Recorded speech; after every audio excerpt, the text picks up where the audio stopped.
Hello and good evening. Hello and good evening to you all. I hope you can hear me. I hope I'm heard loud and clear. I hope you're able to join in. I don't know if anyone's there yet, but I'm a little bit earlier than normal. But I thought I would come earlier from the garden. The birds are making a racket as usual whilst we await some of you to arrive. So, yes, we've got Tina De Silva. Can you hear me, Tina? Yes. And Andrea Bono. Hello, Tina and Andrea. Two regular, lovely supporters. Absolutely great to have you in the room. Absolutely fabulous. Absolutely fantastic. And the lovely Keely. Yes. Hello. Good evening and hello. Um, yes. I hope we don't get any more of these whinging wine bags in the room that we've had in the last few days. But if they come back, please just ban them, Keely. Please, thank you. It's very nice of you to help, and you, Tina, also. So, anyway, if any of them want to start whining and whinging, get rid of them. Just ban the lot of them. Yes. Anyway, never mind. There's no problem with any of that. But anyway, here we are. And hello and good evening. So, yes, there's plenty to talk about. It's especially Meghan. Meghan is going to be on the agenda this evening. We'll wait for a few more people to arrive, but Meghan and her, appalling antics. I haven't managed to speak to Samantha yet this evening, but I'm sure she'll have a view on what her sister's been up to, but we'll come to that later. So I do apologize, meanwhile, for the noise of the seagull, but it was being quiet a minute ago. I swear, the minute I start doing a program, it starts making a racket. It's being a little bit of a pest, but we've had a vet here to take away the other bird that was very, very ill from last night. The one with the neck injury and the broken wings. So they've taken it away because the neighbors arrived. You know which neighbors I refer to.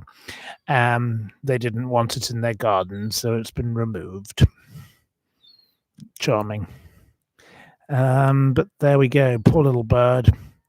It's been taken away. I just tried to help it, but you try and help these poor things, and these people don't want to help. They don't care about animals. They're not interested in animals. They're just cruel and unkind. And I think cruelty to animals is an indication of a bad kind of spirit. To be honest, it's not a nice thing. So anyway. But the poor little bird, I did help rescue it, but the horrible guardian man put it in a bucket. There was no need to put it in a bucket. I'm finishing off my fruit cocktail, lovely fruit cocktail, and I will be moving on to some other kind of beverage after that. But no, the birds, people who don't treat birds properly are not nice people, are they? So we don't like that, and I will continue to call that out as the abuse that it really is. If you abuse animals, you must be an abusive person. So animals are better than most people, says Pig Pig. Pig Pig, I'm with you. Cheers to you. Totally agree with Pig Pig. No abuse to animals. If you abuse animals, it's a terrible thing. And anyway, this little bird is here making a complete racket. It does love the little water bucket because it splashes around in it and it's having fun. So it's nice that we're able to give this little bird a bit of fun, and it's giving it some pleasure in this heat. So yeah, it jumps in, it jumps out, it jumps around, it does whatever it wants. But it is a bit of a pest with its racket making. But anyway, there we go. So anyway, we've got quite a few of you here now. Okay, so yes, any questions? Any questions before we start? So and we will have a quiz. We can have a quiz. I've got lots of quizzes left, so got plenty of time for a quiz. And I also have a Light. Oh, light, light, light, light, light, light, light. Oh, yes. We've got the light outside tonight, given I was told off by one of the commentators who is a bit of a whinging whiner. Whoever you are, please stop whinging and whining on my channel. I'm really not interested in hearing you whinging and whining. Go away. You're boring. You are the weakest link. Get off my channel. Get out of my pub. Precisely. Don't need to have whingers and whiners going on at me. So there we go. Anyway, I love you all otherwise. You're all great otherwise, but this particular whinger, he writes essays of boring, epic length. Please stop writing to me. I'm not interested in your stupid rants. You're an absolute bore. Please, just, you don't like me, go away. We don't have to. I should just ban the person, but I don't know how to do it because it's later. Anyway, do I like Black Sabbath? I actually don't know anything about Black Sabbath, so I can't possibly comment. Jonas, thank you for your question, but I actually don't know anything about Black Sabbath other than I've heard of them, but I don't know I couldn't possibly answer a single question about Black Sabbath, so I don't know why. You're asking me, but I don't know what that's got to do with this particular matter. But anyway, I don't know anything about them, so I will have to say I cannot answer your question. But thank you for your question. Who told me off about the light? Oh, I can't remember. Some boring old Burke. Absolutely boring person. Right. Anyway, there's lots of very angry people who come on here and like to tell me off. If they want to tell me off, it's their right, and they have the right to give me a telling off. But I also have the right to say, why don't you just get out of my pub, as Peggy Mitchell would say. That would be my standard response. Bog off. Get out of my pub. Yeah, I don't really think... which party do I think will be in government in the next 4 years? Well, I think Keir Starmer has a huge majority. He doesn't need to leave yet, does he? Something could go very, very wrong, but I think the likelihood is Keir Starmer will stay. I think Rachel Reeves, Queen of Thieves, will be removed. I don't think his defense of her is substantial enough. She won't be there forever and ever into the next election. I think the pair of them are going to have a big falling out, and Crybaby will be forced to leave. Now, if you're the Chancellor of the Exchequer of the United Kingdom and you start crying in Parliament and you tank the economy, you stupid woman, you are not suitable to be the Chancellor of the Exchequer, are you? You are a complete piece of rubbish.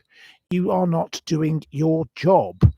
Get out of the kitchen. If the heat's too much for you in the kitchen, get out of the kitchen, Rachel Reeves, Queen of Thieves. You are a crybaby, the crying chancellor. Oh, I can't cope. The speaker was rude to me. Oh, for God's sake, pull yourself together, woman. What a pathetic thing to do, to cry in Parliament. Are you a child? Grow up, you stupid woman. You are an appalling abomination who is bringing shame upon our economy. Shame on you, Rachel Reeves. You know, Rachel from accounts. You're not very good at your job.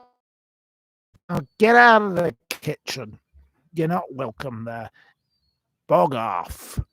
We don't like you. Yes. She's having women's issues, says Mr. Lee Kicker. Have I ever participated in theatre or plays? No, I haven't participated in theatre or plays, but I was, apart from when I was at school, obviously, I was forced to be in, the school play and whatever it was. I don't know. Or, I wasn't very good at any of that. Right. Okay. You're sitting in the sun with a Waitrose rosé split. What's a rosé split? I don't know what a rosé split is. Do you mean a spritz, Miss Marple? I don't know. Rosé. I'm not sure what a rosé split is. That's a new one on me. A split is a half bottle. Okay, having half a bottle of rosé. I didn't know what. I've never heard of it referred to as a split. Yes.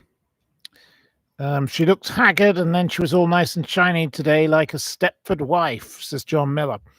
Um, well, good old Rachel Reeves, Queen of Thieves. She's good at acting, isn't she? There we are. So, Mr. Lee Kicker says he once played a Barbie doll in a school play. Oh, you were a Barbie doll. Well, Mr. Lee Kicker. Were you were trying to be LGBT plus XYZ and whatever else, were you? Okay, good for you. Vassie has made some elderberry flower syrup. Do I like it? I can't say I've ever made elderberry flower syrup. No, I've never made that in my life. So I have made a fruit cocktail here. It's a bit like a bramble, but Lady Min liked the cocktail that's a bit like a bramble, and I quite like it too. It's okay. Yes. Well, Cadders once played a tree in a play. Okay, you were a stationary tree, no lines, just a bit of a prop. Oh well. So you had to stand still and be a tree. Well, that's a very nice thing to be. That's very nice. Keely says, my nan used to make elderberry wine. It was lethal. My grandfather used to make all sorts of weird kinds of wine, and it was always lethal. It was very, very potent, I will tell you that. He was very good at making all this kind of weird things that he'd gather. And I think elderflower was one of the things he made wine with. He got it all out of the hedgerows and all the rest of it, and it was very potent. Oh my God. I remember drinking it as a child and thinking, this is very strong. But it was genuinely very strong. So Grandpa Howard was very good at making lethal wines with all sorts of weird concoctions. I don't know what he was up to in that shed of his, but he had this huge shed. It was a very, very big shed. It was more like the size of a garage, to be honest, but it was a shed, and he made all these kind of potent things in there, and he was always up to something in that shed. So God only knows what he was making, but well, I got to try all these weird things, and it probably made me go a bit weird. But anyway, never mind. Your grandmother used to make wine, and it all blew up one night. Precisely that. I think that's what probably happened with my grandfather. I think there was an incident where something exploded. There was a big explosion on one occasion, I remember. And Granny Howard wasn't very impressed with this. But poor old Granny Howard, she doesn't remember much now, but she's doing very well otherwise. Granny Howard is a lovely lady, and, she loves watching golf. That's her little habit. But my grandfather used to like making all this wine of all sorts of weird substances he'd find in the hedgerows. I don't know what he was up to, but he was up to something. Anyway, there we go. It wasn't Claire Mandel, no. Claire Mandel only brings round a quarter of a bottle of wine, and even if you're lucky, you get the quarter. No, she's not. She's not someone who makes wine. I don't think Claire Mandel would be capable of making a bottle of wine, let alone sharing a bottle of wine, because she's not very kind, is she? She's one of those people who just likes to bring a quarter. I've never known anyone who does that before. My grandfather would make his huge concoction, and it would be like huge gallon bottles, these huge bottles. And yes, I do remember an occasion when one of them exploded or something went wrong because he put too much yeast or sugar or whatever he did. because he liked making beer as well. I don't know what he was doing. He was always up to something with his concoctions because he was a scientist, my grandfather. So I don't know what he was playing at, but he blew something up, and my grandmother went mad. Anyway, that was that. But that was a long, long time ago, so I can't really remember. Okay, yes, now, so welcome, and we're all very early. We're still not even at 8 o'clock, so 7 o'clock in England. So the normal starting time, and there's nearly 100 of you here already. You say your mother gave you Cindy's as she was more wholesome than Barbie. Yes. Well, I don't know. I'm no expert on Cindy or Barbie. Claire Mandel must have drunk the rest of the wine on the way. There we go. Men, they think that Claire Mandel drank the wine on the bus. Do you agree? Yeah, she got drunk on the bus. That's what we think. She drank 3/4 of a bottle of wine on the bus. Well, that's a criminal offence, isn't it? You're not allowed to drink on public transport. So, Claire Mandel, you're a naughty woman. So there you go. That could be the solution to the problem of what happened. She makes her own concoction. She's shouting in the background. Anyway, puts it in a Coca-Cola bottle. Well, but the wine she brought was, well, it wasn't the kind of wine I'd be drinking. I'll put it that way.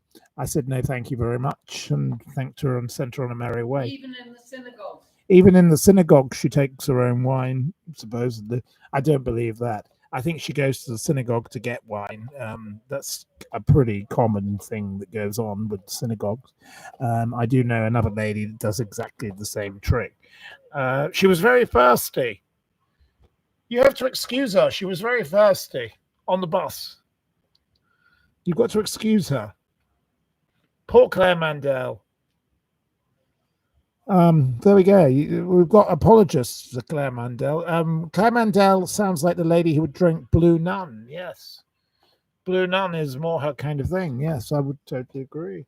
Now the bird is going completely mad, and it's decided to leap in the bowl of water and just splash around. So I do apologize for the noise it's making.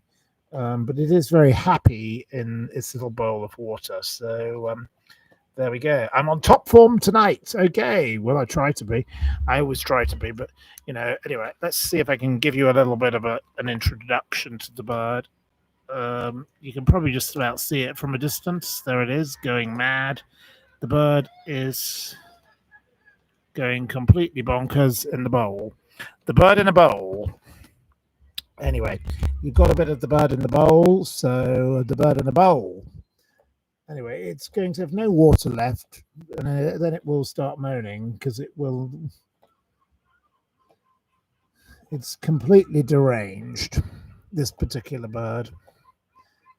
No, I don't know. Once it's finished throwing all the water out of the bowl, I don't know what it will do next. Silly bird. Stupid silly bird. But anyway, right. Your neighbor used to be the chairman of the Hampshire Wine Circle. He made some good stuff. Would probably want to spend the night in his amazing stuff. Well, that sounds like a very tempting offer, but unfortunately, he's probably drunk it all by now, hasn't he? So there we go. Right. Okay. Yes, the bird only loves the bowl, precisely. The bird is completely bonkers. I'm in awe of this bird. That's why I keep looking away.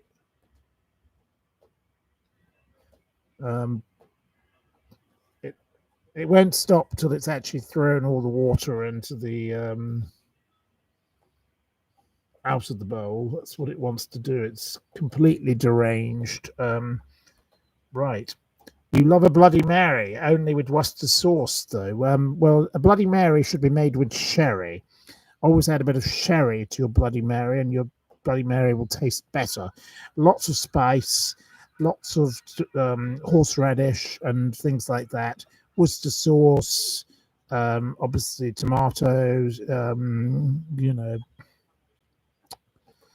everything else. But I don't like celery. I think celery is a pointless addition. It's not of any necessary to it. Celery doesn't add anything to the world, but I love all the other things. Right. You love Angel Delight. I haven't had that since I was a child, so no, I haven't had Angel Delight, so I can't comment on Angel Delight recently. I do remember I quite liked the strawberry or the raspberry Angel Delight as a child. I didn't mind it too much, but I don't like butterscotch Angel Delight. That sounds very unappealing, but no.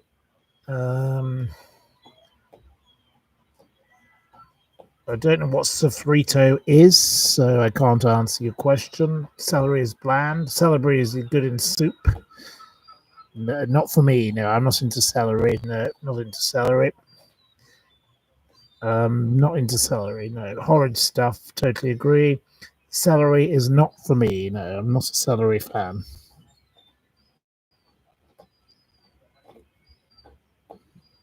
And meanwhile, this bonkers bird is going completely bonkers and smashing its head into the bowl. It must be mentally unhinged, this bird. It's gone completely mad.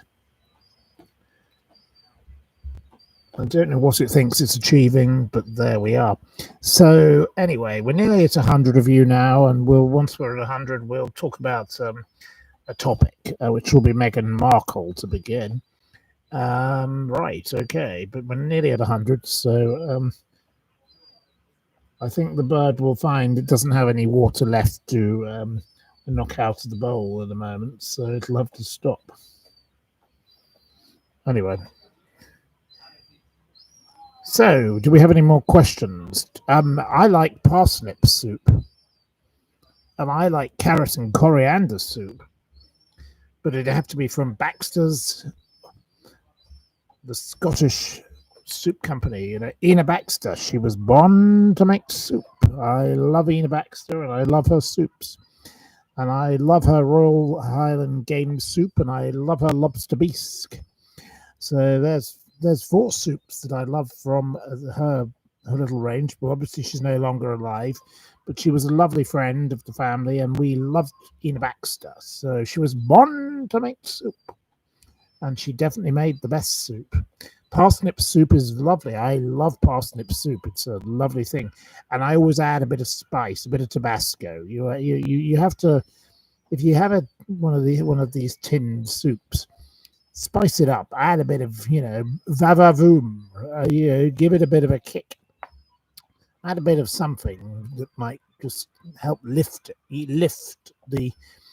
This is what Lloyd Grossman always said about his sauces, his pasta sauces. He said, I made them with olive oil, and people were like, oh, no, you can't have olive oil on top. It looks horrible.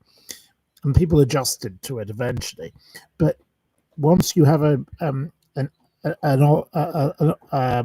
Lloyd Grossman sauce, you just add a bit of Tabasco or a bit of red wine or a bit of something else.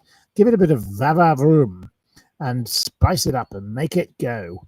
That's the way. And it's a great base to start a meal. It's a wonderful thing to have. And after I've done this program, I might make myself a little bit of pesto sauce with a bit of pasta, and I might have something else to spice it up. So, I've got my own basil here in the garden. I've got the thyme. I've got all sorts of things.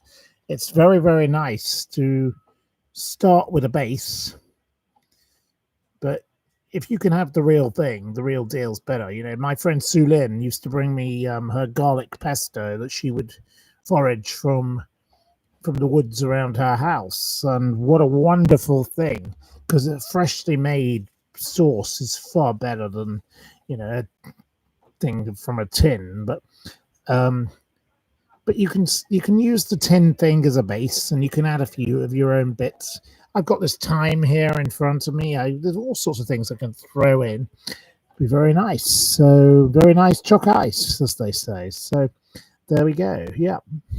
So anyway, um, well, we're nearly at 100. Once we're at 100, we'll have a little conversation about Meghan Markle and Lady Elizabeth Anson.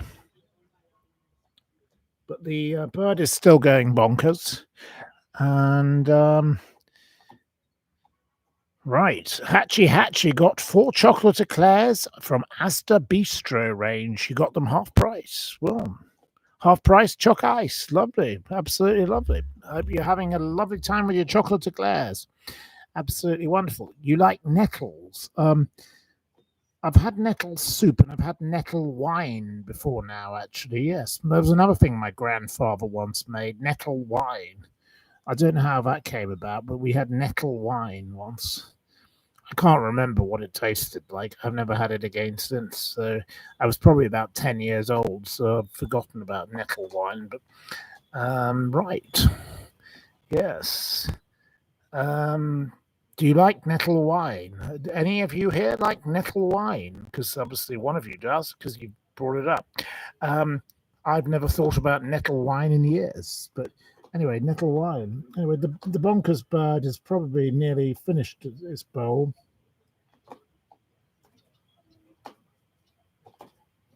It's looking very, very degenerate now. I think it's probably finished. And I think it's probably going to have to get out of its bowl in a minute. It's beaten up the bowl, so you've had nettles and mashed potatoes. Oh, well, there you go. Very nice. Anyway, there we go. I'm getting text messages. Sorry for the interruption. But there we go. But anyway, the bonkers bird, maybe the bonkers bird needs some nettle soup. Might do it some good. It might calm it down. I think calmer minds need to prevail with this particular bird because it's gone completely insane.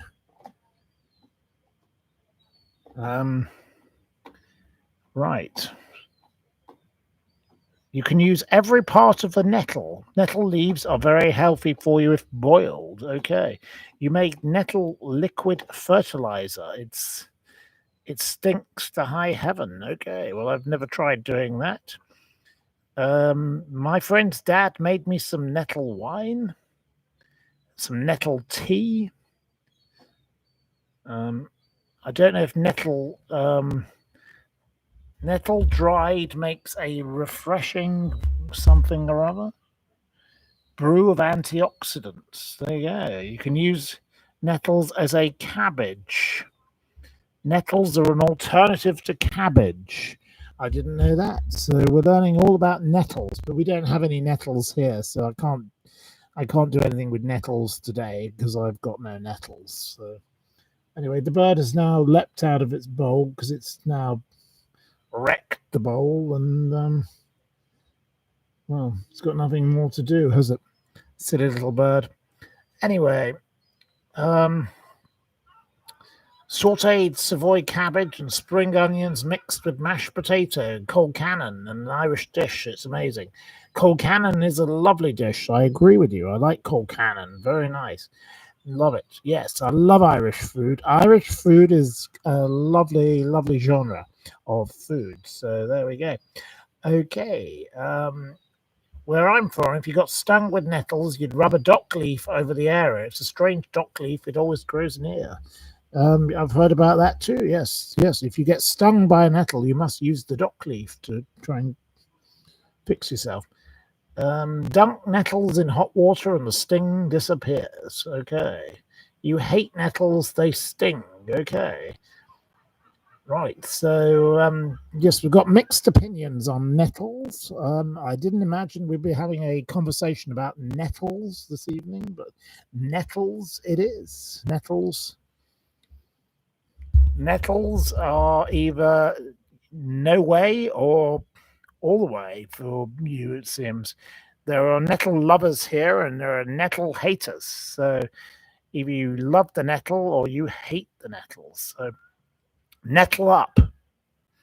Let's see. I think nettles overall a good thing. I think nettle wine. It'd be nice to try it again. So there we go. Roman soldiers used to roll in nettles to keep warm. Oh, well, they probably did all sorts of other things with other Roman soldiers, didn't they? Also, they were probably a bit naughty, those boys. There you go. Probably a bit LGBTQ plus X, Y, and Z, weren't they? There we are. You once fell off your bicycle into a huge nettle bush as a little one, says Kyria. Oh dear. Well, that wasn't very nice, was it? That was a horrible experience for you. I hope you got better very quickly, Kyria. So there we go. Okay. Well, anyway, that's enough about nettles. We've got 115 of you here.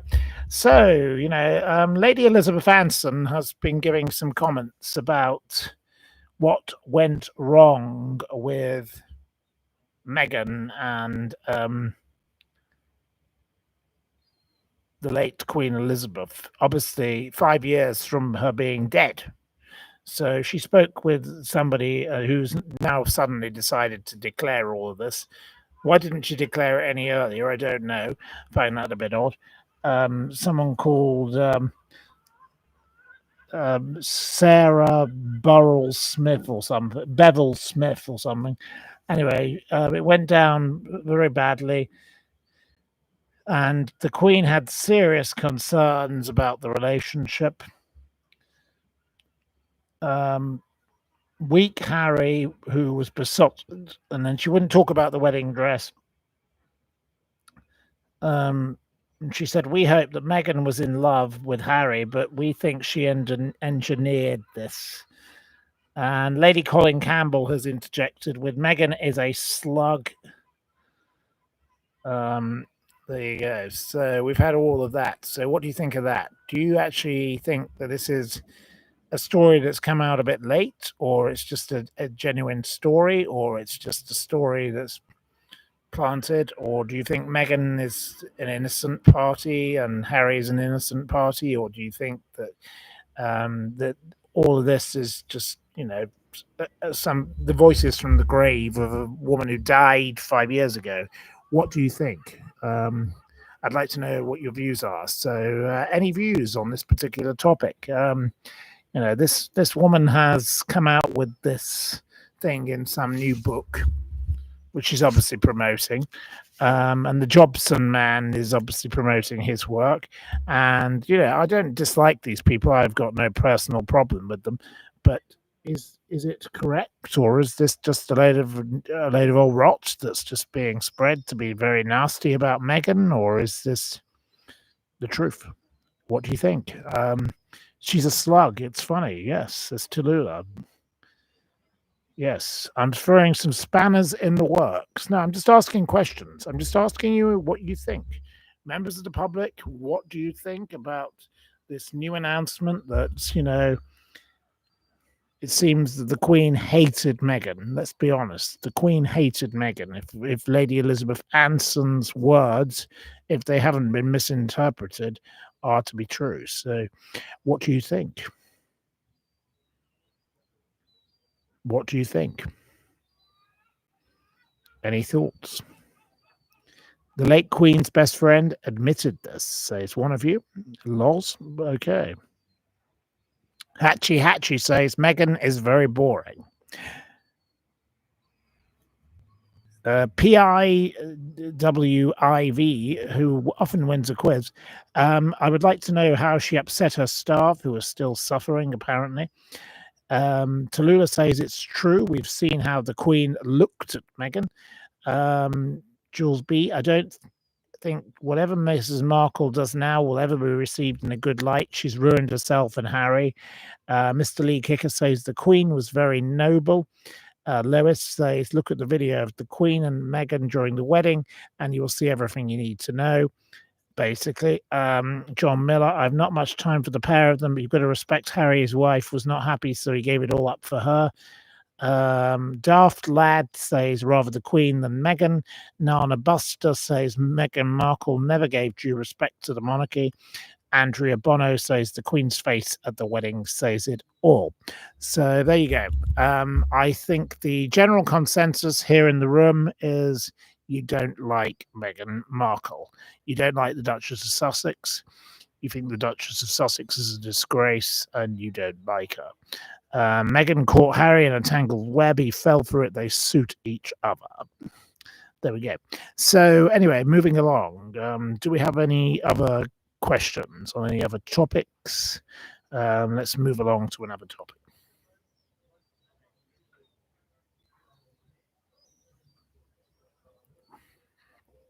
I've nearly finished the fruit cocktail, but I don't think the little bird will want the fruit cocktail. So I'll move along to a glass of wine.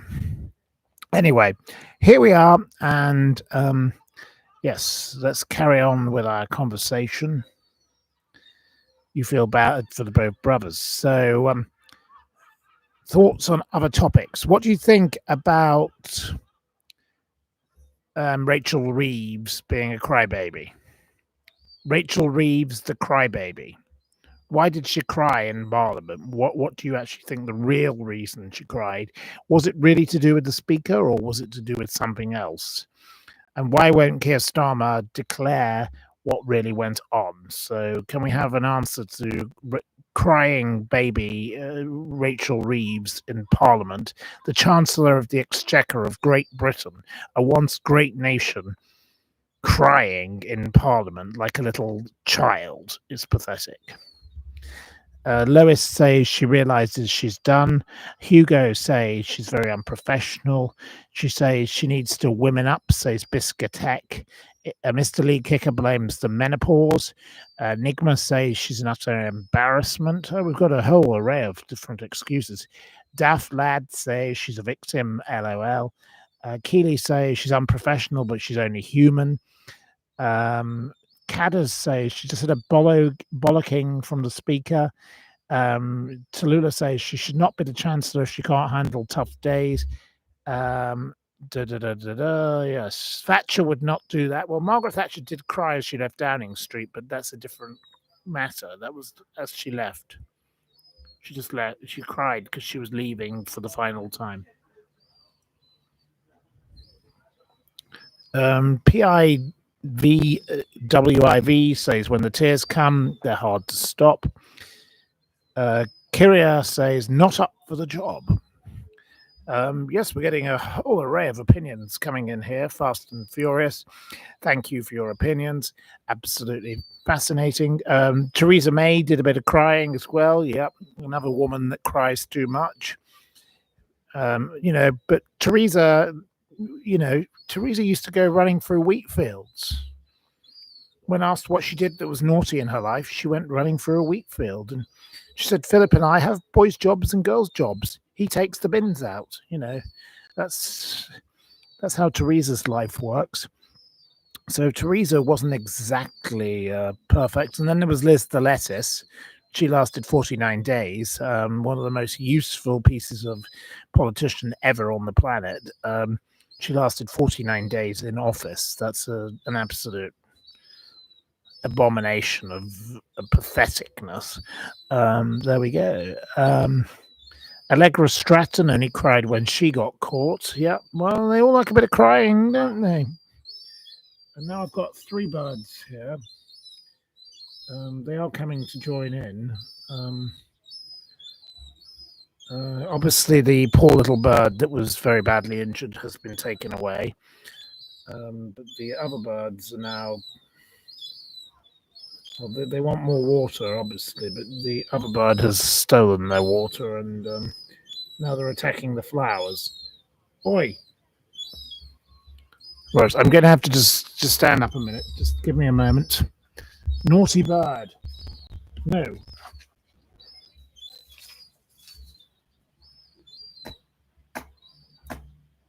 Right, no, it's attacking the rose bush. I don't know why it likes attacking a rose bush. It's kind of a bit mad. There's no food on the rose bush. It's already had some cheese and it's already had some bread and whatever else it's had today. So It doesn't need to eat a rose bush. That's for sure. Yes. Keir doesn't cry because he would rust. Precisely. I think you're right there. He looks like a rusty old thing, doesn't he? He belongs in his donkey field with his dad and his donkeys. So, yeah, no, not a good idea. His old Keir, the donkey boy. You know, the man who gets his wife's knickers paid for by Lord Ali and his glasses paid for by Lord Ali. Interesting, that isn't it? Keir Starmer, the farmer harmer, the man who is attacking our beautiful farmers in Britain.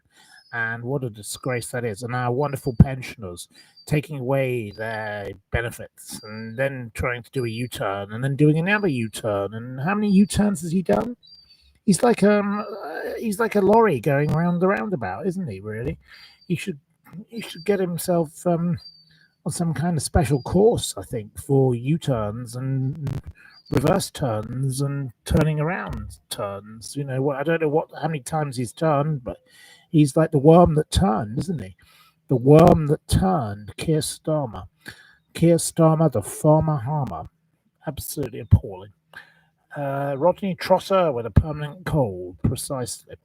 Absolutely. Keir is a donkey. Yes, you've got all sorts of views on him. Good money in those donkey fields. Yes, he made a bit of a profit on the old donkey fields, didn't he?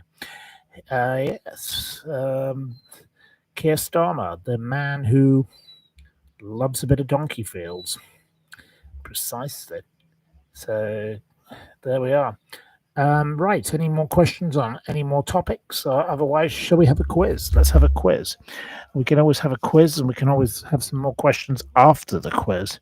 Who can afford to live in the UK? Well, I don't think many people can they? Right. Okay. Well, I think it's time we had a quiz. Are you ready for a quiz? It's quiz time. So, our friend inside has gone to sleep, so she won't be joining in with the quiz. But if she starts getting cross, I'll have to close the door because she might not like the moths. But it's still very bright. And as for the birds, well, they've destroyed their own water supply, so that's their own fault. So I think they'll have to wait. Silly birds. But anyway, quiz time. Okay. Yes. Right. Okay. Well, I've just got to move myself over because I'm sitting in a very bizarre position here. I have got a light if it gets dark, but it's not going to get dark yet because we're still quite early. It's only 8:30. So, your first question tonight is, with which sport is Jack Morgan associated? Jack Morgan. J-A-C Morgan. Jack Morgan. Mr. Lee Kicker is the first to get it. Well done, Mr. Lee Kicker. Old Lee Kicker, you are the winner of that point. Lee Kicker, of course, it's rugby union. Well done. So, of course, he is a Wales player. He's Ospreys. He's back row. He's got caps for Lions 0, as most of them have. Tests 23. And Will Greenwood said of him, outside shot for the captaincy. An incredible effort. There you go. I can't tell you any more about Luke Morgan, but Jack Morgan, sorry. I can't tell you a single thing more about him because I've never heard of him in my entire life. But there we go. So well done to Lee, who gets the first point. That's 1 point out of 20 awarded. So, approximately how many puffins, I love a puffin as well, are to be found on the Scottish island of St Kilda in the Outer Hebrides? How many? It's the UK's largest puffin colony. It's a seabird population of 1 million. Obviously, the depopulation of the humans occurred there. I was very interested to read books about St Kilda as a child. And how many breeding pairs are to be found? It's not 2.2 million. It's not 20,000. It's not 1,000. It's not 40,000. It's not 500,000. It's not 200,000. Matt Luke Kent is close with 100,000. So Matt Luke Kent is the closest currently. We'll give one more chance. One more chance. Matt Luke Kent can have the point. He would with 125,000 because he has been the consistently closest. Matt Luke gets the point. It's 130,000 breeding pairs. So there you go. And St Kilda used to have a huge population, but of course everybody was forced to leave. And I read lots of books about this place as a child. I don't know why. I was a weird child who liked to read books about strange things. And I read all about how these poor people were forced off this island and they were made to leave, and they took away all their. They weren't used to being in, suburbia, and it was very nasty for them that they were forced to go and live in horrible places that they didn't want to go to. Anyway, that's all I can tell you about St Kilda. Okay, what does the acronym IRL mean? IRL. And as for eating puffins, please don't. That's not a nice thing to do. Please leave. Joyce Grove gets the point in real life. Joyce Grove. Well done, Joyce. Joyce, 1 point. Joyce Grove in real life. Okay. Who starred alongside Clark Gable in Gone with the Wind? Who starred alongside Clark Gable in Gone with the Wind? Joyce Grove gets the point. So Joyce Grove is now in the lead. It was Vivian Lee, of course, but you didn't spell Vivian Lee's name correctly. But I will allow you to have the point because you are a regular and you are a lovely lady. So I will allow. Right, and now we've got Nasty Nav back in the room. Can we ban Nasty Nav? No, we need him banned from the room. Nav Singh is to be banned from this channel. I don't want anyone with the name Nav on this channel, but his name is not even spelt correctly, so it's probably not even him. It's someone pretending to be him. So just ban him. Thank you. Okay. It will be mentioned. Okay. Which author penned the novel The Children of Men? The Children of Men. It was a mysterious mass infertility event leaving humanity teetering on extinction. Who penned it? It wasn't Arthur Miller. It wasn't Ian Fleming. It wasn't Steinbeck. It wasn't Atwood, but it was PIVW whatever. PIV. I can never. I wish you'd get an easier name. Your name's a bit of a pest. But anyway, you can have the point because it was PD James. PIVWIV. I don't know what that means, but it's a very strange name. Guess an easier name. I think change your name. It would be a good idea to make your name a bit easier. It's a ridiculous name. Right, okay. It's not your real name. Anyway, next question. Given lyricist Sir Tim Rice paid about $1 million for it in 1997, how much did Sotheby's sell the painting La Belle Raffaella by bisexual society artist Tamara Lempicka in June 2025? How much did they sell it for? He paid $1 million. Previously, the owner was Jack Nicholson, who sold it at auction for $175,000 in 1985. It wasn't 2.2 million. Joyce Grove is close at 7 million. Joyce Grove is close. So I'll allow Joyce to have a third point, which takes her into the lead.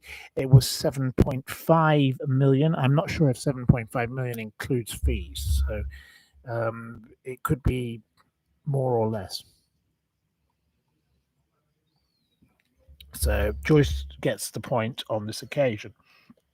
Anyway, well done to Sir Tim Rice. I love Tim. Tim is a lovely, lovely man.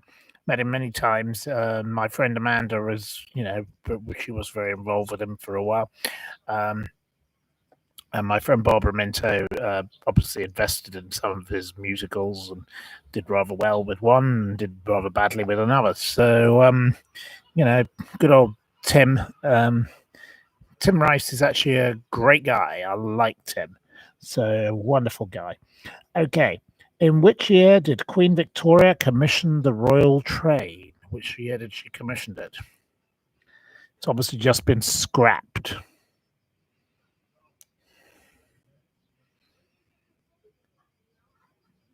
It wasn't 1888, it wasn't 1889, it wasn't 1978, it wasn't 1865. No, it wasn't 1965 either. No. No. No correct answers yet. I'll give you a few more chances. No, it wasn't 1890. It wasn't 1908. It wasn't 1899. What year was the Royal Train commissioned by Queen Victoria, basically, is the question, but it was not 1894. It wasn't 1888. It wasn't 1872. No.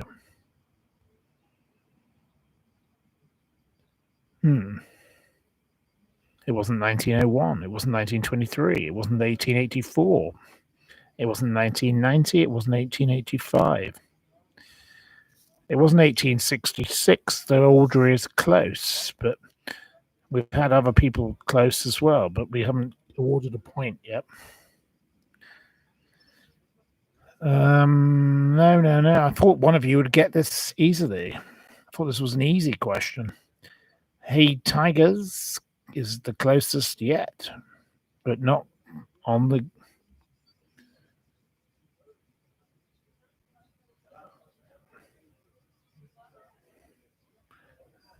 Well, Jonas can have the point. Jonas, a new entrant, because you're 1 year away. It was 1869 and you said 1870. So we haven't had anyone who... Lois later said it, 1869, but you're a bit late. So I've given the point away already. So the point is gone. So obviously, the Royal Train... King Charles used it only once in 2024. It's to be scrapped in 2027. They prefer to use helicopters, least sustainable fuel and all that.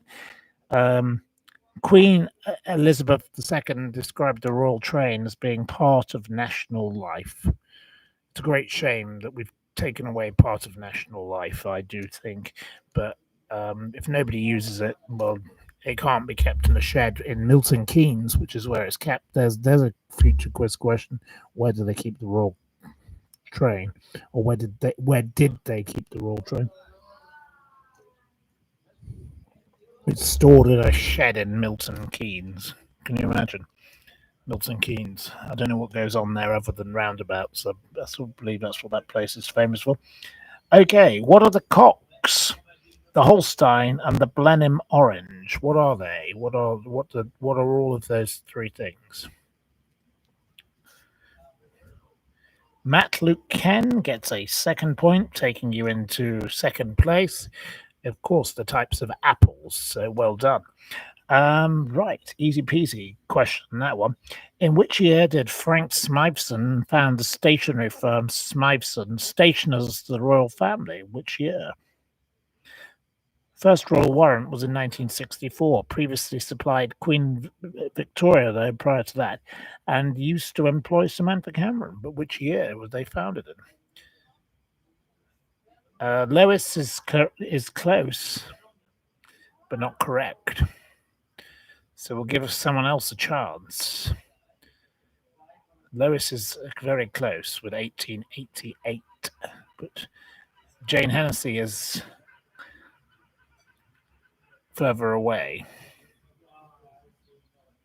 Lois now gets the point. Well done to Lois. It was 1888. 1887. Lois P gets the point. Well done to Lois. It was 1887. So, the next question. What type of festivals are Glastonbury, Creamfields, and Beat Hudder? What kind of festivals are they? What kind of things go on at them? Lois gets a second point. Well done, Lois. So, second point for you. Of course, they're music festivals. So, right. In which year did the Wimbledon Championships move to their present site?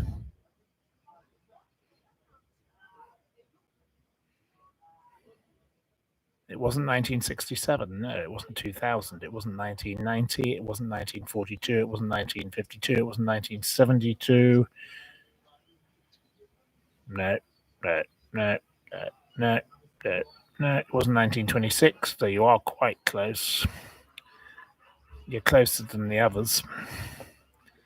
It wasn't 1984. It wasn't 1930. It wasn't 1928. It wasn't 1929. It wasn't 1915. It wasn't 1945. It wasn't 1925, but you're closer than anyone else at the moment. Jesse is the closest.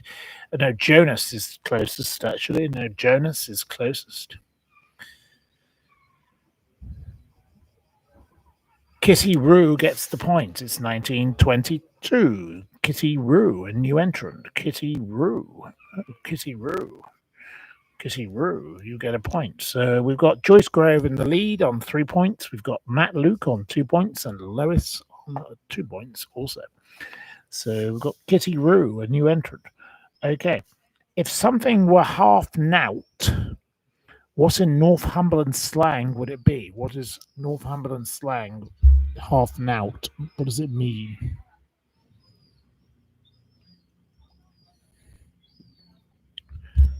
Half nout does not mean nothing. No. It's not worthless. Not good. No, that's not true either. Absolute zero? No.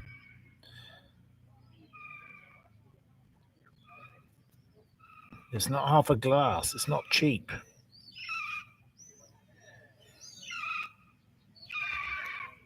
It's not, it doesn't exist. It's not rubbish. It's not half good. You're not very good at Northumberland slang, are you? It's not half a chicken. Half nout in Northumberland slang. What does it mean? It doesn't mean crap. It doesn't mean good. It doesn't mean a tad. It doesn't mean navigation. No, that's a very strange answer. It doesn't mean nothing. No, it's in Northumberland slang. No. No.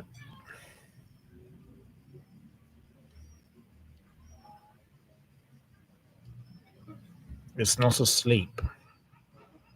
It's not a trout. It's not beer.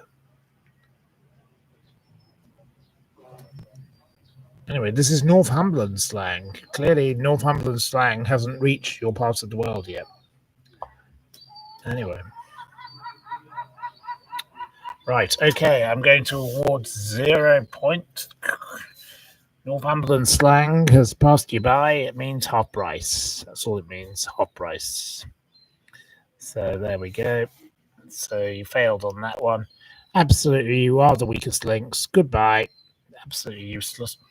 Okay, in which year was Virginia Woolf's revolutionary novel Mrs. Dalloway published? Which year was Mrs. Dalloway published? One of the first novels to reflect the people's inner lives, especially women's, could be as epic as any adventure. It wasn't 1926. No, but you were close. But you're not correct. No. It certainly wasn't 2000. But PIVW gets a second point. Well done. It's 1925, so well done to you. Who plays the eponymous assassin as Fred Zimmerman's 1970 thriller, The Day of the Jackal? Who plays the assassin?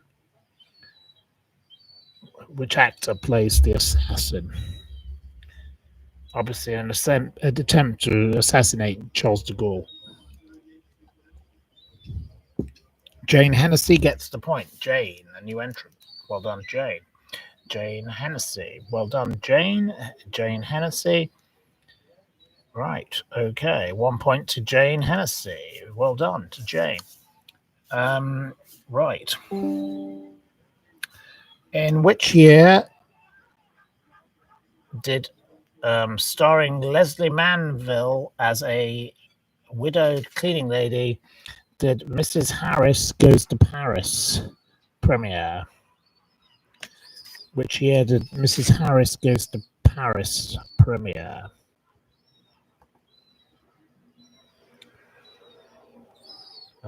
Verity Brown gets the point. Verity, well done, Verity. It was 2022. Verity Brown, well done, a new entrant. So you get a point. Obviously, it was all about a comedy drama about a designer dress and a cleaning lady going off having an adventure about a bloody dress. So I've never watched the film, but I did watch the previous film that we talked about. But okay, what sound do crows and rooks make? What is the noise that is made by a crow or a rook? It's not my little seagulls that are here, which have now thankfully stopped making noise for the moment. Right. The first person to get it was Miss Marple. So Miss Marple gets a point. A new entrant, Miss Marple. We love Miss Marple, who's normally a quiz winner. But you're not doing very well tonight, Miss Marple. You've only got 1 point now, but you have got 1 point. So, of course, it is a what do we call it? A core. It's a harsh cry. Okay, what are young sheep called? What are young sheep called? What is a young sheep?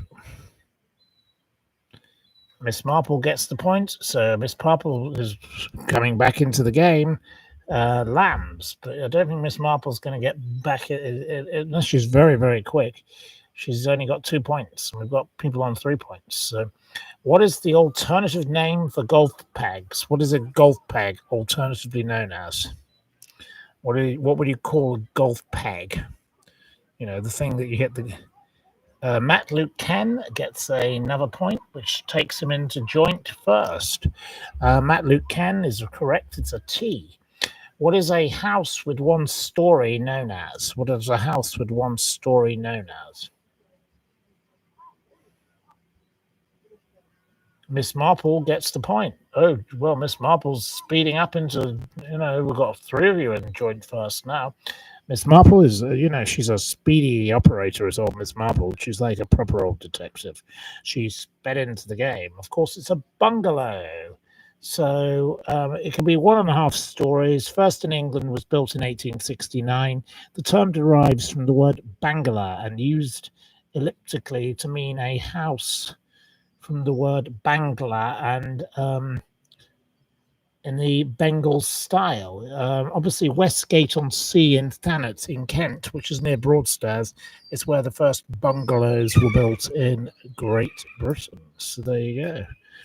There's your lesson in bungalows. So, bungalows, they do repulse many people. They say a bungaloid make the approach to any city repulsive, says one critic. Anyway, and the final question. So the final question, I don't know how we're going to deal with this if we have no winner. In millions, in the form of the sovereign grant, how much did the royal family cost the taxpayer in 2024, 2025 so far?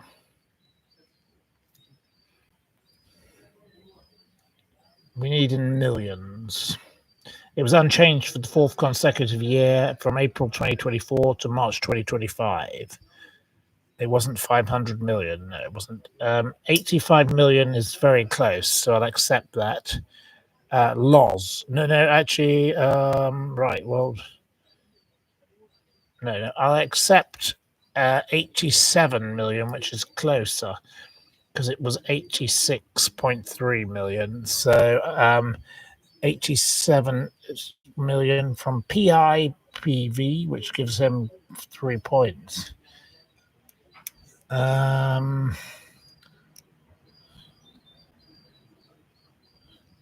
But now we have a problem because we have Matt Luke on 3 points, Joyce Grove on 3 points, PIWV on 3 points, and Miss Marple on 3 points. So we're going to have a different question. So I've got to go back to the previous page. I'll go back to a previous quiz. This is a question that we have had before, so don't start whinging about the question. It's just going to be a random question, but only Matt Luke, Joyce Grove, and Miss Marple and PIVWIV can answer. I can only have one of the four of you answer. Are you ready? Matt Luke, can you confirm you're ready, please? Matt Luke, are you ready? Joyce Grove, can you confirm you're ready? Joyce Grove, can you confirm you're ready? PIVWIV, are you ready? He doesn't seem to be ready. Yes, he's ready. Okay, and Miss Marple, are you ready? Miss Marple. So I don't want any answers from anybody else. Yes, you're all ready. So the question will be, right. Let's choose a random page in the quiz book. Okay.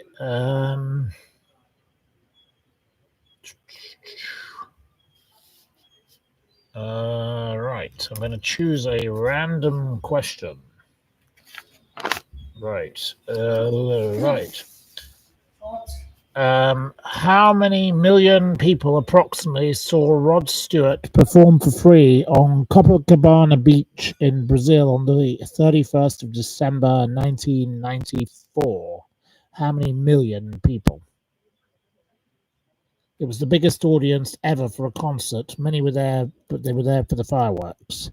Now, Matt Luke Ken says 3 million. Joyce Grove says 4 million. Now, they are both in the range, but have we got a more accurate answer? Miss Marple gets it with 3.5 million. So Miss Marple is our winner for tonight.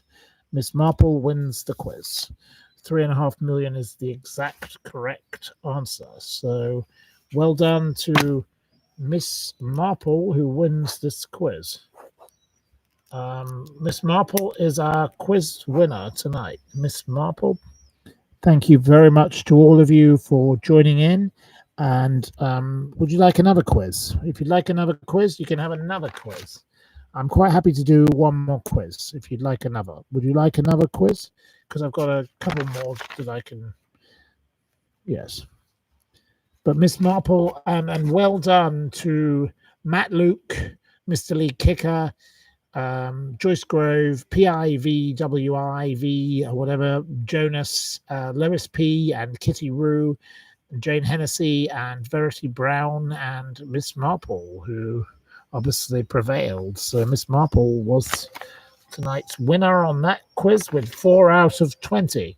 So would you like another quiz? You can have another quiz if you'd really like one, because I can give you because I haven't given you enough quizzes lately, so I'm happy to give you another one.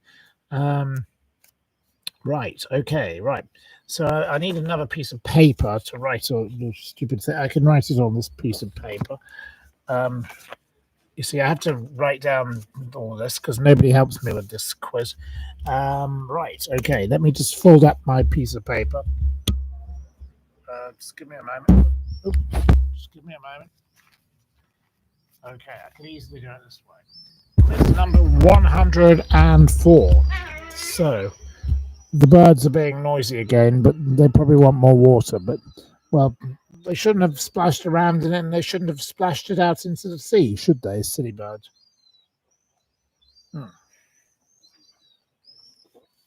Right. Okay. Right. Lois says it's hard to help and play at the same time. Well, no, I can do the scoring on this occasion. If we had Nasty Nav here when he was being helpful, it would have been useful if he could have been the quiz person or somebody else. But we don't want him back, and I don't want him coming on my channel. So please block him if he appears again. That will be reported to a certain person. It's not correct to have him coming in interfering in my quiz. So anyway, right, the second quiz of the night, starring Kristen Stewart. In which year did Charlie's Angels premiere? Charlie's Angels. Obviously, it was a comedy thriller, former MI6 agent, an heiress, jailbird, crime busters, halting use of weaponized energy devices. What year did it premierise? Starring Kristen Stewart. It wasn't 1978. No, there was probably a previous version, yes, but no, the Kristen Stewart version. Kitty Rue is the first person to get a point. Well done, Kitty. Kitty Rue. Well done to you. Kitty Rue, well done to you. I love it when I have things I can say like that. It's very well done. Anyway, it was 2019, of course. So, second question. What is an alternative name for a picture house? What would you call a picture house? What would a picture house, what would you call it? Miss Marple gets the point. It's a cinema. Miss Marple is correct. It's an easy question.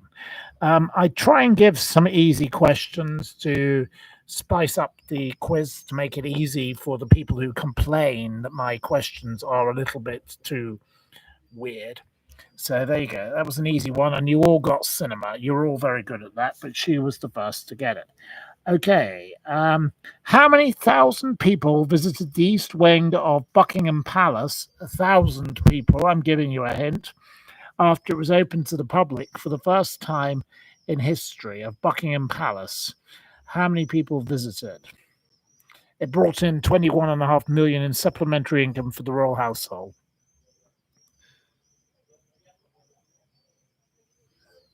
Jessie Lav gets it with 10,000. Jessie Lav is a new entrant. Jessie Lav. It was 10,700, so I'll accept 10,000. That's a perfectly good answer. I will accept that. Okay. With which sport is Tommy Freeman associated? Tommy Freeman.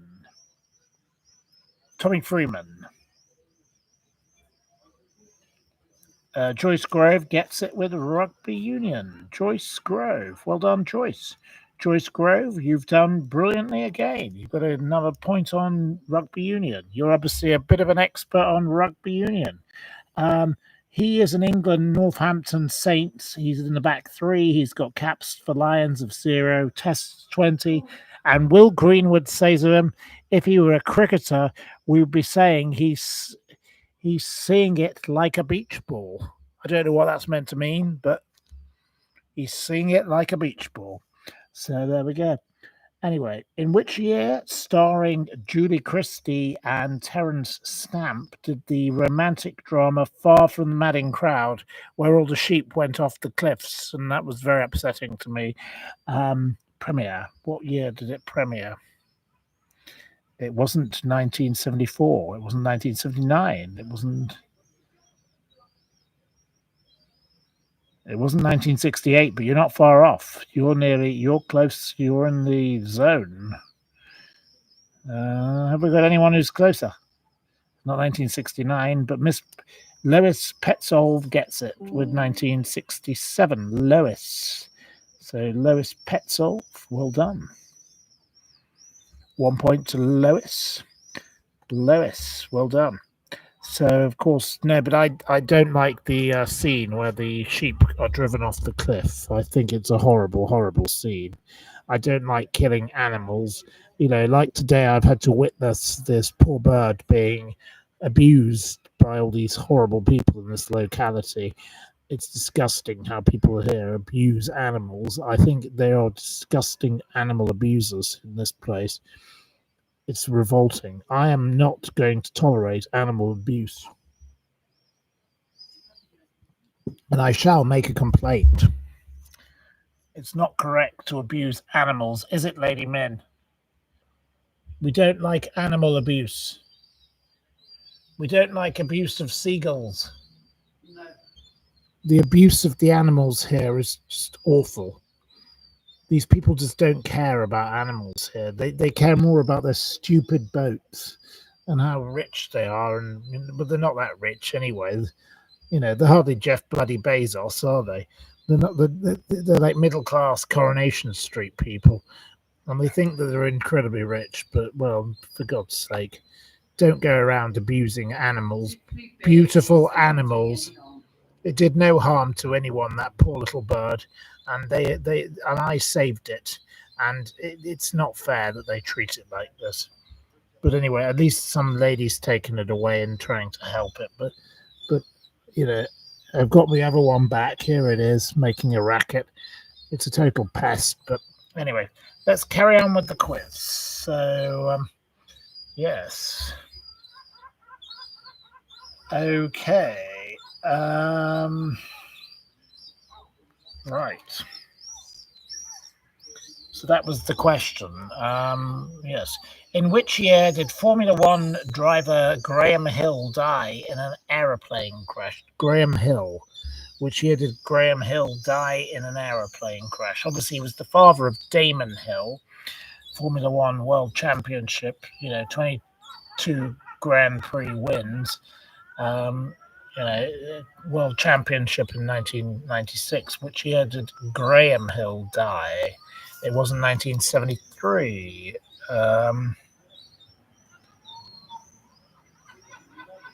Now, the first of you to get it correct was PI, whatever, the stupid name. I really don't like your name. It's ridiculous because I can't remember what it is. PI something or other. PIV, I don't know what it means. WIV, I don't know what that's meant to mean. Can you explain why you're called PIWIV? It's a silly name. It's really very it's someone like me I'm numerically dyslexic for a start, but this is confusing me also. I find this name confusing. So you need to get a better name. Change your name. Thank you. But I like you very much because you're very good at quizzes. You're a very good quizzer, and I think you're a great person, but I don't like your name. Sorry. Your name's rubbish. Because it's not your real name anyway. You're not called PIVWIV. It's terribly confusing for someone like me who's writing this down. I don't have an assistant here. It's absolutely useless when I haven't got an assistant to have to write down a name that confuses me. So anyway, I think you need to change your name. So change your name. Okay, thank you. Next. Right. Now I've got to find the next question. Approximately how many million pounds did Serena Williams earn during her tennis career? How many million pounds? I see, I'm giving you clues. How many million?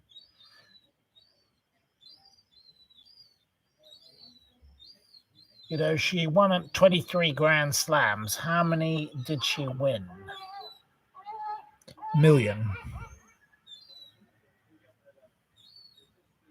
It wasn't 100. It wasn't 500. It wasn't 80. It wasn't 4. It wasn't 45. It wasn't 360. It wasn't 94.8. Callas is close with 75, but not close enough. Right. Have we got anybody else? It wasn't 50. No.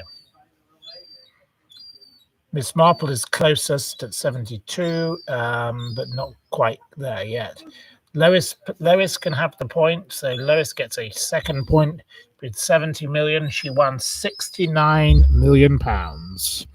She won 69 million pounds in prize money. Cheers to her. Well done to her. Okay, right. Okay, what did Jeremy Hunt leave behind for the next occupant, Sir Keir Starmer, when he left the flat he had lived in at 11 Downing Street. What did he leave behind? What was the item he left behind? It wasn't a note, it wasn't a briefcase, it wasn't his brain, it wasn't a floater, it wasn't a cat, it wasn't a face mask, it wasn't a cat tray. It wasn't a rice maker, it wasn't a turd, it wasn't a dog, it wasn't a cat, it wasn't wallpaper. It wasn't a letter saying we're broke, it wasn't his water bottle, it was no more money, it wasn't his underpants, it wasn't his hat, it wasn't an unflushed lavatory, it wasn't a foot spa, it wasn't his wife's knickers, it wasn't his shoes, it wasn't a letter, it wasn't his BDSM clothing, it wasn't a deposit slip, it wasn't a love note, no. No, you're not doing very well at this question. It wasn't a gimp mask. It wasn't a phone. It wasn't some slippers. It wasn't a dartboard or some stinky socks. It wasn't his autograph. It wasn't a jade paperweight. It wasn't a Toblerone. It wasn't a video. It wasn't the bills. It wasn't Vaseline and baby oil. He wasn't, P. Diddy. It wasn't some Twiglets. No, it wasn't a jock strap. It wasn't a used condom. It wasn't a bottle of wine. It wasn't a finger of fudge.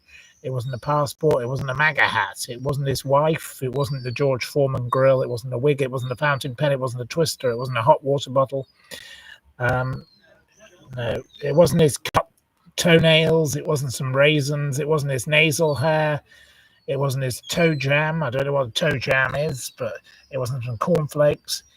Hey, Tigers, you can have the point, okay? You say toaster. He left behind a toaster. So, Hey, Tigers gets the point. Hey, Tigers, or Hey, Tiggers, or whatever you call. You're another one with a bizarre name. You say a sandwich toaster, but it was a toaster. Yes, he left behind his toaster. There you go. So he left behind the toaster. Okay, what have Gary Barlow, Gordon Ramsay, Graham Norton, Kylie Minogue, who's a lovely lady, my mum's friend, lovely, lovely Kylie. We love Kylie. Idris Elba, Cara Delevingne, and the Duchess of Sussex all produced. What have they all produced? Joyce Grove can have the point straight away with wine. You should have said a rosé wine, but I will accept wine. Jane says, I look like Kylie. Well, how tall are you, Jane? Are you very short? Because Kylie is the pint-sized pop star. We love Kylie, and I love Kylie's parents, and they're the most lovely people on the planet. We love Kylie Minogue. She is a classic, wonderful lady, and she's been in Paris performing in the last couple of days, and she's having a great time there, rocking and rolling. She is one of the big achievers, is our Kylie. We love Kylie Minogue. Kylie Minogue, we salute you. I'm sorry, I'm not drinking your rosé, Kylie, but I am drinking a bit of rosé. But I don't have any of your rosé, and my mother should have sent me some, shouldn't you? I'd rather be drinking Kylie's rosé than all the other silly rosé. We love Kylie Minogue. Kylie Minogue rocks, doesn't she? We love Kylie Minogue. Lady Min loves Kylie Minogue. The pint-sized pop star. She rocks. She's one of the best on the planet. What a trooper. At her age, she carries on and she keeps performing. What a great lady. She gets up and she does it, like Rod Stewart.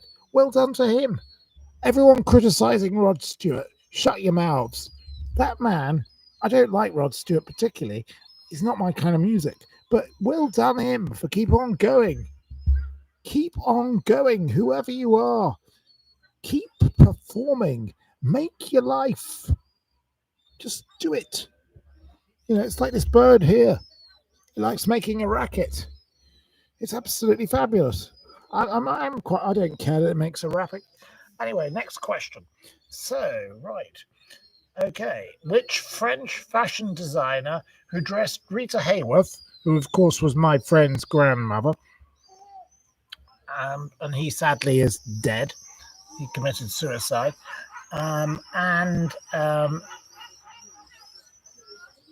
Eva Peron, who of course So Tim Rice obviously did Don't Cry for Me Argentina, died in 2020. Which fashion designer who dressed both of those two people died in 2020? What was the name of the fashion designer, the French fashion designer? He created the suits for the Beatles without collars and lapels also. It wasn't Versace. It was a French. It wasn't Yves Saint Laurent. It wasn't Jean Paul Gaultier. It wasn't Chanel. It wasn't Lagerfeld. No, no, no, no, no, no, no. It wasn't Sherry Blair. No. It wasn't Steptoe and Son. It wasn't Dior. It wasn't Louis Vuitton. It was definitely not Sherry Blair. But Ion Ionescu gets the point. Ion Ionescu. Another weird name. I don't know where you get a name like that. But it, of course, was Pierre Cardin. Pierre Cardin was the creator of their outfits. So, next question. What does the acronym TPO stand for? What is a TPO? If you give a TPO, what are you giving? It's not a term page over. Miss Marple gets it. So Miss Marple gets a second point. So now we've got three of you with 2 points. Oh dear, we're going to have another little humdinger of a situation here, aren't we? Of course, it's a tree preservation order. We don't like people who go around cutting down trees. I hate the people that cut down that beautiful sycamore at the in Northumberland. I hate the people who burnt down the Crooked House pub. I hate anybody who destroys heritage, and you know this. And I'm the most vocal, angry person when it comes to these kind of things. You don't go around destroying beautiful things. Leave them be. So there you go. You dislike them too, says Jane Hennessy. Jane Hennessy, you are a fabulous lady. You are part of my crusade. And we are on a crusade, and we're not going to give up until we stop people destroying heritage. You should never go around destroying beautiful things. Wouldn't you agree? Yeah, We don't like people who tear down the Crooked House pub that's ridiculous. and the Sycamore Gap tree Terrible. and that beautiful tree in South London. It's appalling that people abuse beautiful things. And here, these people abuse beautiful seagulls and they attack them and they have no respect. It's disgusting. They should be prosecuted, these horrible people who live in this place, for attacking these beautiful birds, because these birds, whether it's their cat that does it or they do it, it doesn't matter to me. They should not be attacking the bird, should they? The bird has a right to live, and the bird is a protected species, and it is wrong to attack a beautiful animal, and I will not be having this, and I will not tolerate it. It's disgusting. I wish I'd made a video of the bird with its injuries before then you would have seen how badly the poor bird was injured. But anyway, I got the vet to come and take it away, and it's been taken away. I should have made a video of it, and then you would have seen what this evil cat, which is owned by a woman that we know exactly who this woman is, if the cat did it, or the other evil woman who likes bashing the birds with her piece of wood, hitting birds with bits of wood. Are you mental? It's not very nice. Look, don't go around abusing animals. Absolutely shabby behavior. Anyway, we'll carry on with our quiz.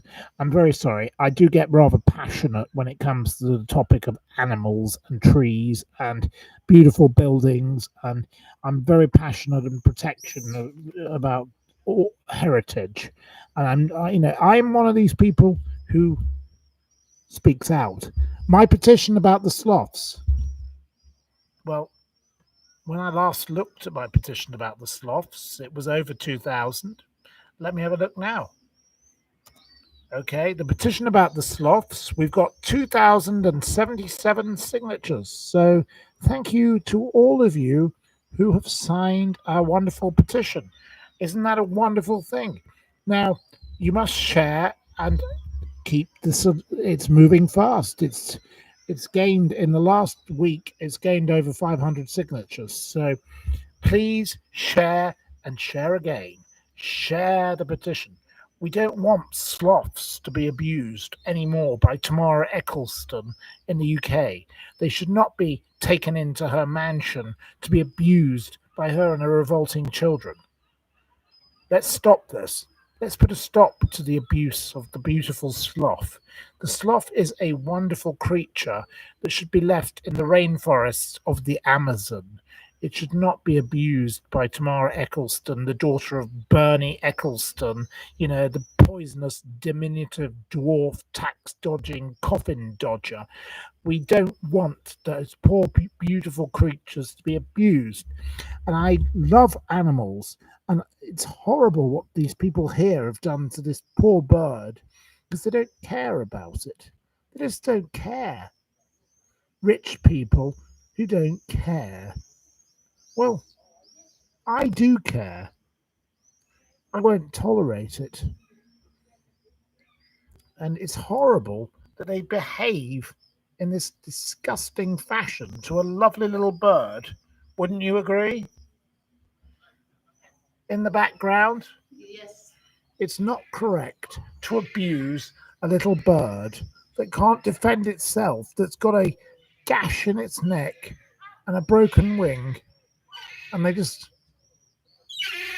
want to kick it and throw it out and just let it die. No, that is wrong. That is absolutely abhorrent behavior. It's disgusting and it makes me want to vomit. And I'm not going to stand for people who go around doing this to this poor little bird that, quite frankly, needed to be rescued. And I did all I could for it because nobody else would do anything for it. And, it's just horrible that people don't have any respect for beautiful nature. Shameful. Wouldn't you agree? Yes. We don't care. I will speak out against this community here because these people have no respect for animals. They seem to think their boats are more important and their stupid cars and their stupid houses are more important than beautiful animals. They are wrong. The animals came before us, and we should be respectful of the beautiful animals. Shame on you, you horrible people. And I don't like bullies. I've been beaten up myself in the last week, 2 weeks ago, by a nasty person who, broke my ribs. It's not very nice. And that doesn't matter. I care more about the animal that's been injured by the other birds and or the horrible people who've beaten it up. I care more about that than I do about myself because that animal can't defend itself and it can't feed itself, it can't do anything for itself, and all I wanted to do was help it. And then these people appear and they just like get it out of our property. We don't want it here. Well, that's very nice, isn't it?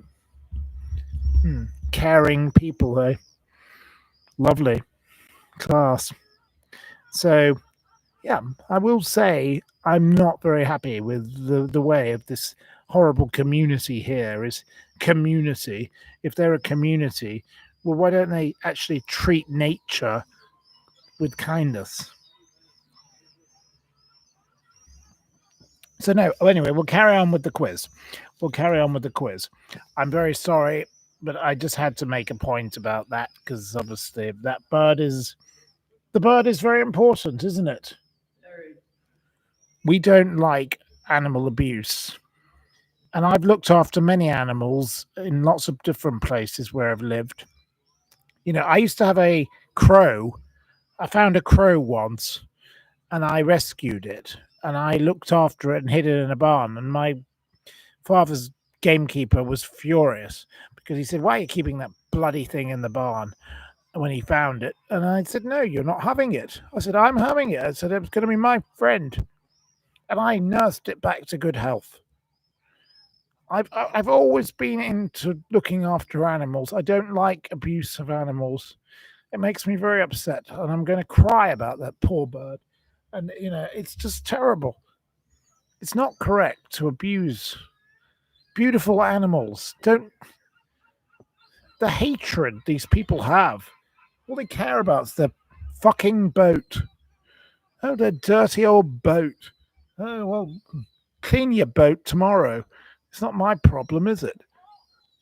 The animal has more right to live than you do because this place here. They all sit here living in this place. Well, it was a swamp before it was a housing development, so the birds have more right to be here than you actually. So I stand with the birds against you in this place, and I do it with everywhere else. I've always loved protecting animals. Anyone who hurts animals, what's wrong with you? Are you deranged? Like the lovely story about the lady who rescued the leveret during the lockdown. What a wonderful, wonderful story of how wonderful that she helped. What a kind hearted, lovely lady. Wouldn't you agree? Yes. We like people who help animals, not people who abuse them. And today I've witnessed I've witnessed some very nasty behavior and I don't like it. I'm sorry. Get it out of my garden. Well, why don't you get out of. Hmm. I can't say much because they're in the background. I can hear them. But honestly, I'm disgusted by people who talk in such a way that they don't want to help a beautiful bird that's in trouble and save it. We have to save beautiful animals. That's very important. Sorry, I'm very sorry. I've gone on to a bit of a rant. We'll go back to my quiz. I'm very, very sorry. I do apologize. I realize that you're all, um, yeah, you completely agree with me. Thank you. And please don't cry. No, I'm not going to cry. I don't, I just find this very upsetting. It's horrible how people treat animals. It's just unnecessary. The evil cat is the problem here. The woman with the cat should come and take her cat away. She doesn't even live here anymore, but her cat still does, and her cat is the one that did it. The cat's the criminal, probably, unless it's the woman with the piece of wood, because the woman with the piece of wood, she likes going around whacking these creatures, which is not very nice. And I've seen her do it, so she's not very nice. So it's either the cat or the woman. I am a bit like Agatha Christie. I kind of can find the solution to the criminal case. Process of elimination, it's one or the other. But the lady who came, who was the vet, said cat. She immediately said the cat. She immediately, without me even prompting her, said the cat. So I believe it was probably the cat. It wasn't the woman. On this occasion, I think the woman is innocent. But I have seen the woman hitting another bird. So she's got form. But there we go. Yeah, crows are intelligent. I love a crow. Yes, I love a crow. Someone needs to feed the cat. No, the cat needs to go. The cat needs to be gone from the community. We don't want the cat here. It digs up the plants.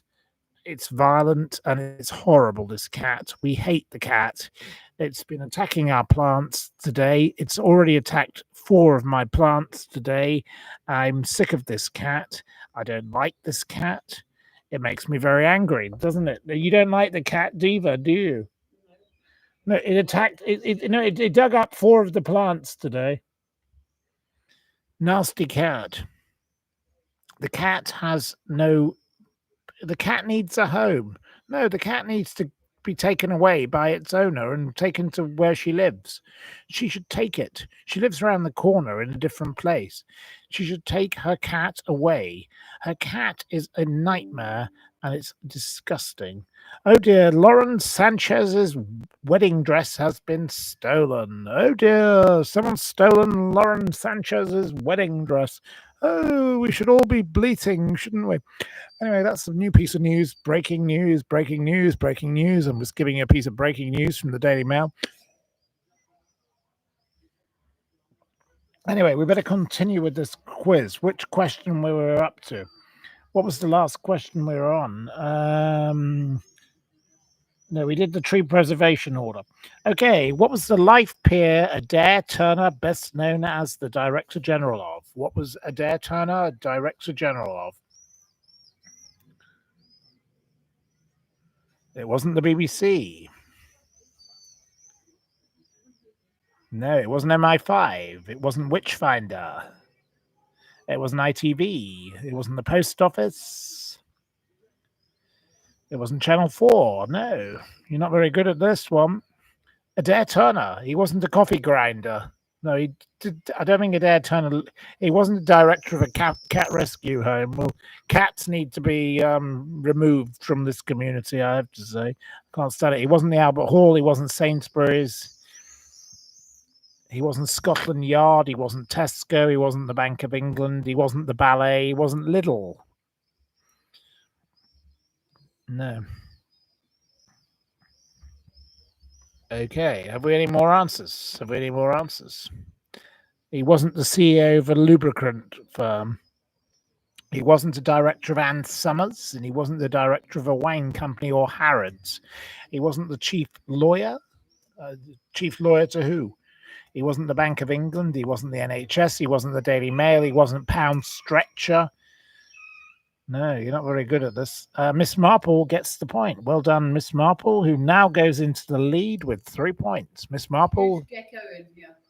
CBI. Miss Marple gets the point. We're getting shouts of there's a gecko in here in the room. It's not Gordon. Is it Gordon? He's on the ceiling. Have we got? Big. Is it Gordon? What? Is it Gordon?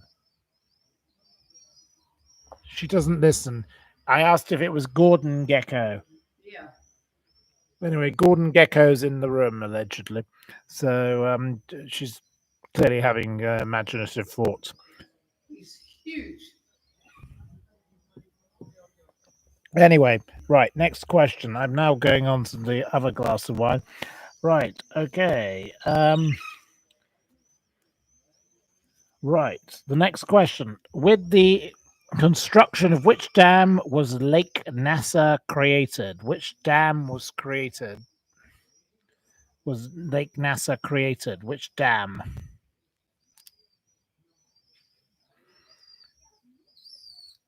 Matt Luke Ken gets another point. So Matt Luke Ken, where are you? Are you on the list? No, you're new. You're joining in for the first time now. Matt Luke Ken, of course, is correct. Obviously, it was the Aswan High Dam. Okay, how many times bigger than UK is the world's 4th largest island, Madagascar? How many times bigger than the UK is Madagascar? Oh, this gecko's going to get me.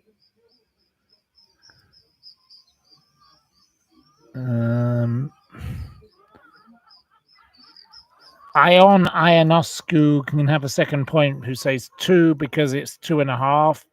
I'll accept your 2. Okay, right. Okay, 2-2. As of 2025, which family owns Fortnum and Mason and Twinings Tea? Which family own Fortnum and Mason and Twinings Tea? They're worth 18 billion. They own Primark also. They're Associated British Foods. What is the name of the family? It's not the Markles. It's not the Jacobs. It's not J.R. Hartley. It's not the Duke of Marlborough. It's not Saudi Royal. It's not the Goldsmith. It's not the Whittingtons. It's not the Rothschilds.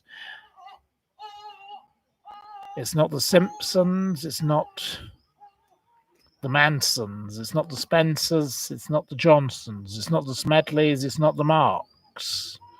Which family own? It's not the Rees Moggs. No, it's not Fayed. Well, he's dead anyway. No. Which family own it? They are Canadian. That's your hint. It's not the Evans. Jules D gets the point. Well done, Jules D. Jules D. 1 point to you. Of course, it's the Weston family. Yes, the Westons. They own all of those things. Okay. Next question. Which Scottish duo performed I'm Gonna Be 500 Miles?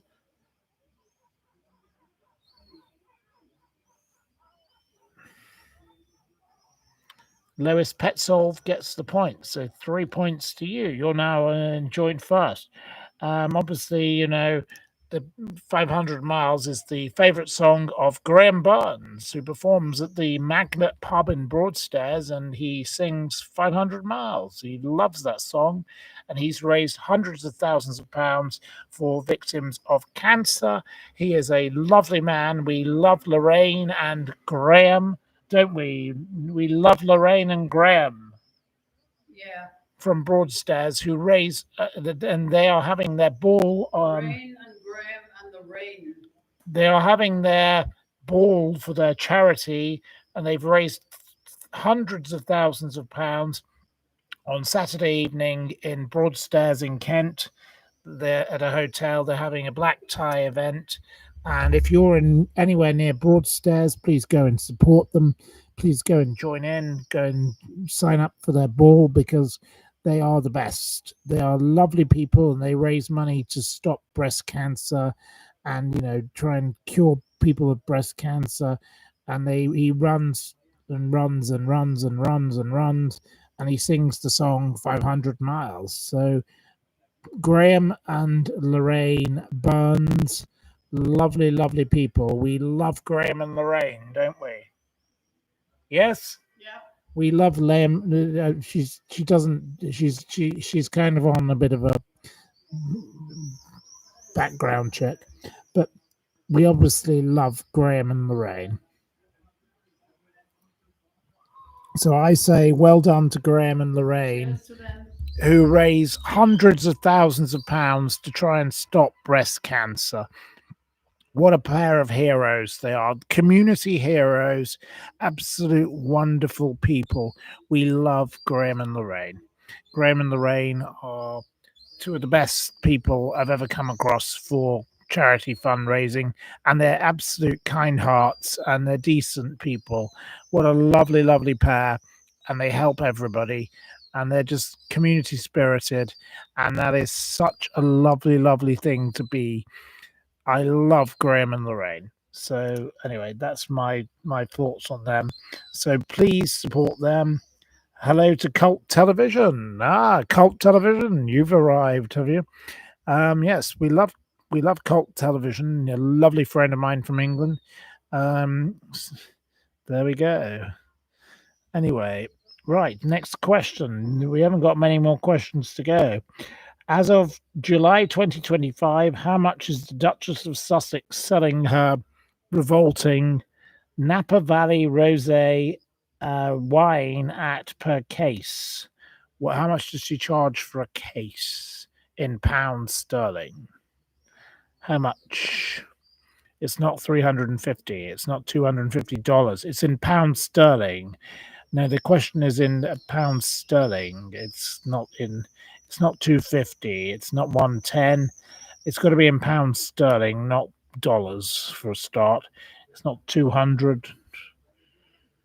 It's not 72. It's not 85. It's not 350. No, it is too much. I will agree there. Marco Polo. It's not 400. It's not 325. Right. Well, you Miss Marple is probably the closest thus far, but no. Well, we've got a close one. Here we are. We've got a close one. Wind turbine syndrome. You can have the point. You say 225. It's 219. Wind turbine. Where on earth do you invent these bloody names? It's very difficult for me to write all this down. I have to write all this nonsense down. Um, please get yourself a simpler name. Don't like the name wind turbine syndrome. It's too long. Absolutely far much. But anyway, at the moment we've got now we've got a final question. And I hope that one of you, Lewis Petzold, Miss Marple, I hope either of you two win this question. What occurred to the temperature in the UK on the 28th of June 1976? What did it go past? What temperature in degrees Celsius did it go past on the 28th of June 1976? It wasn't 40, no. It wasn't 100. Hey Tiggers gets it with 35. So Hey Tiggers gets a second point. So now we have another problem. So we're going to have to do another turn the page, and I'll find an old quiz, and I'll find a question.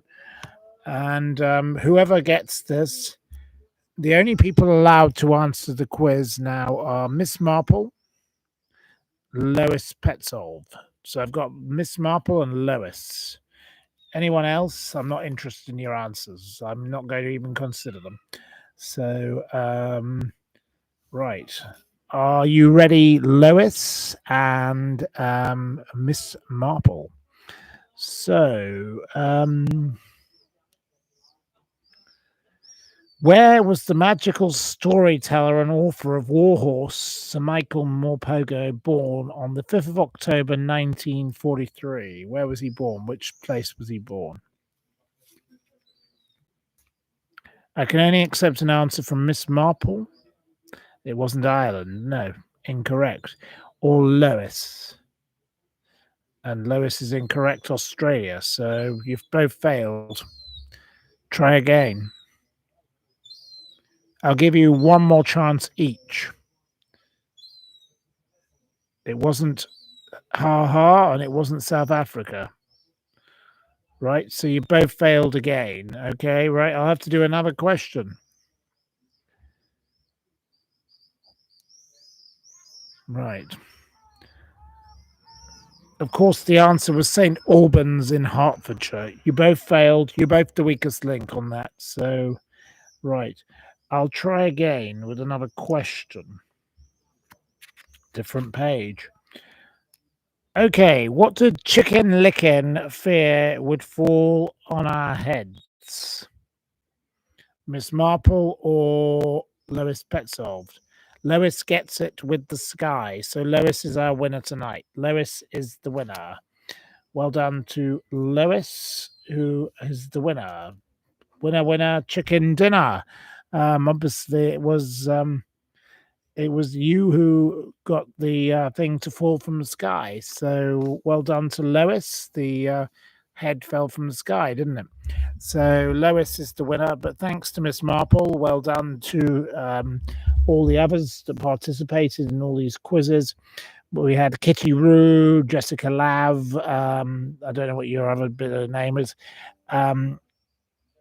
Joyce Grove, PIV, whatever you're called, Hey Tiggers, Ionescu, whatever, Matt, Luke, and James D. Wind Turbine.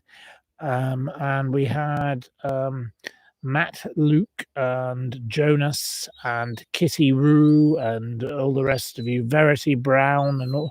Well, you all did very well. So thank you for joining in. It's very nice to have people join in. It's a lovely thing to have joining in. So thank you. Right. Do we have any more questions before I decide to go? Because I think I shall be having an early night and going to bed. Given I have been up since about 6 a.m. looking after a bird that's now been taken away. So it's not very nice to have the poor bird taken away. Anyway, I'm going to put the light on now. So, oh gosh, there you go. You've got me with a light. Oh my god. Oh, now I look like Donald Trump on crack. Oh dear. Anyway, yes, I will say I look a bit like I've been fried. Um, that's probably a bit better.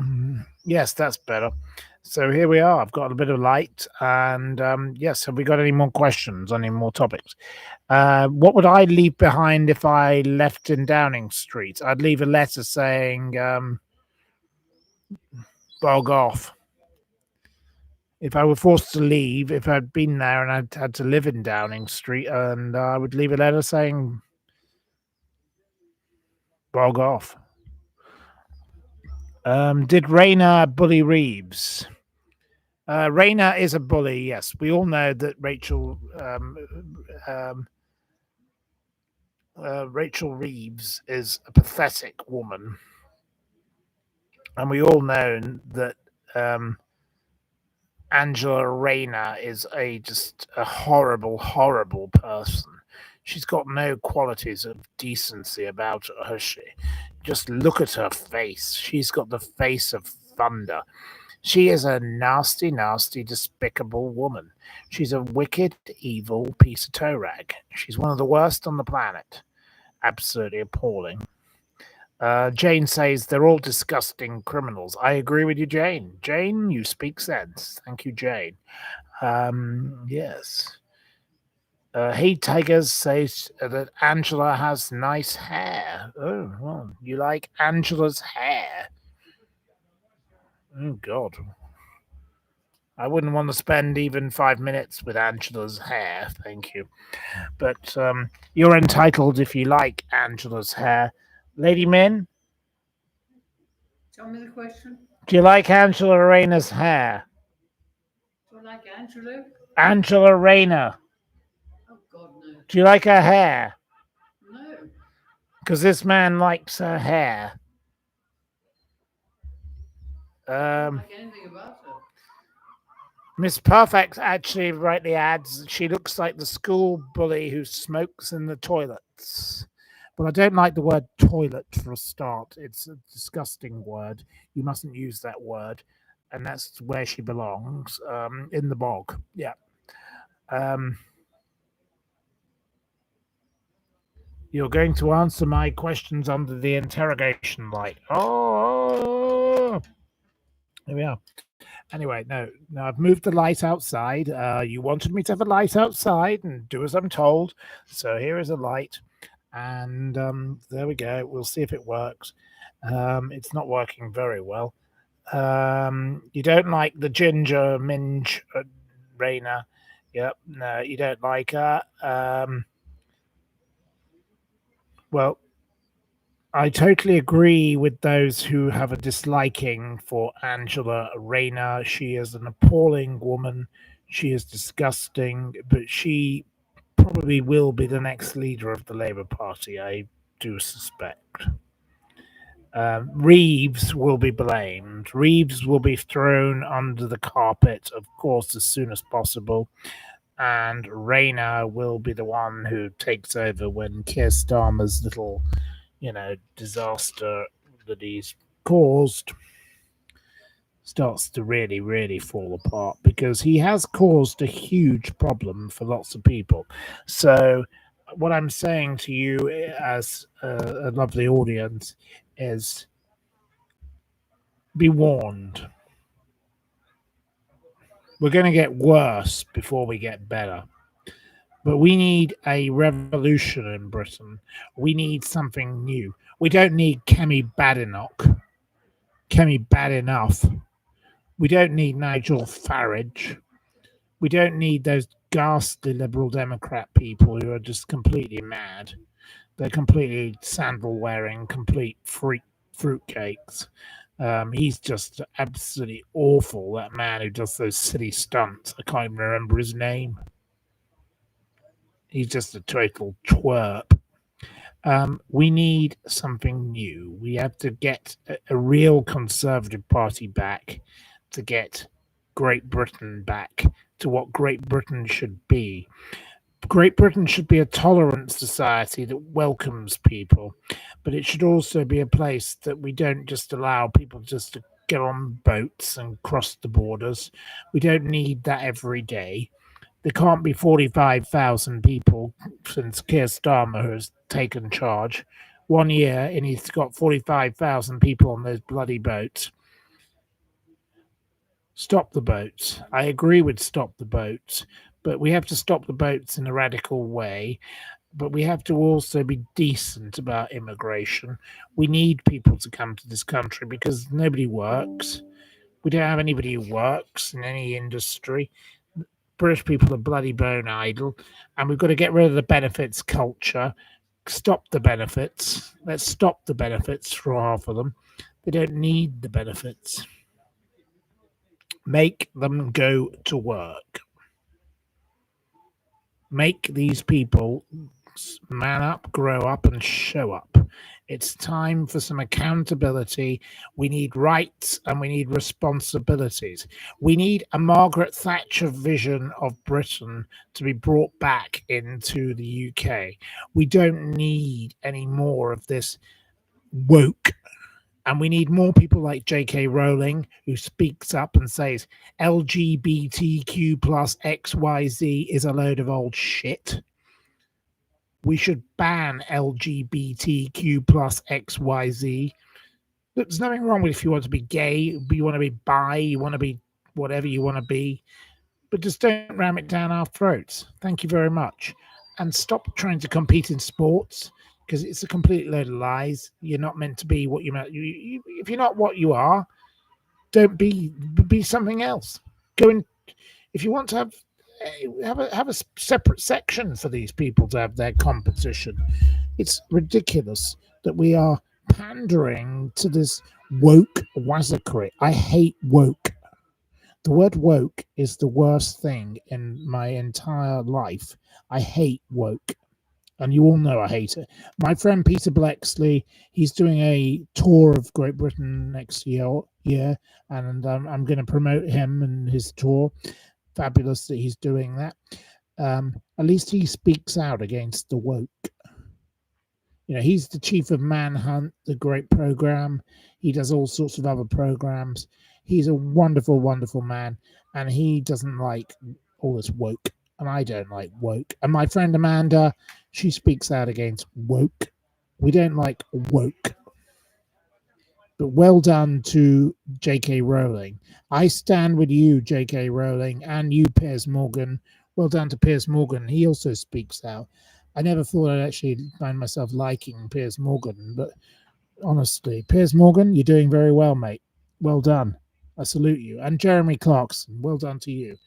We need to speak out against this nonsense. Britain deserves better. It is time that we supported our farmers.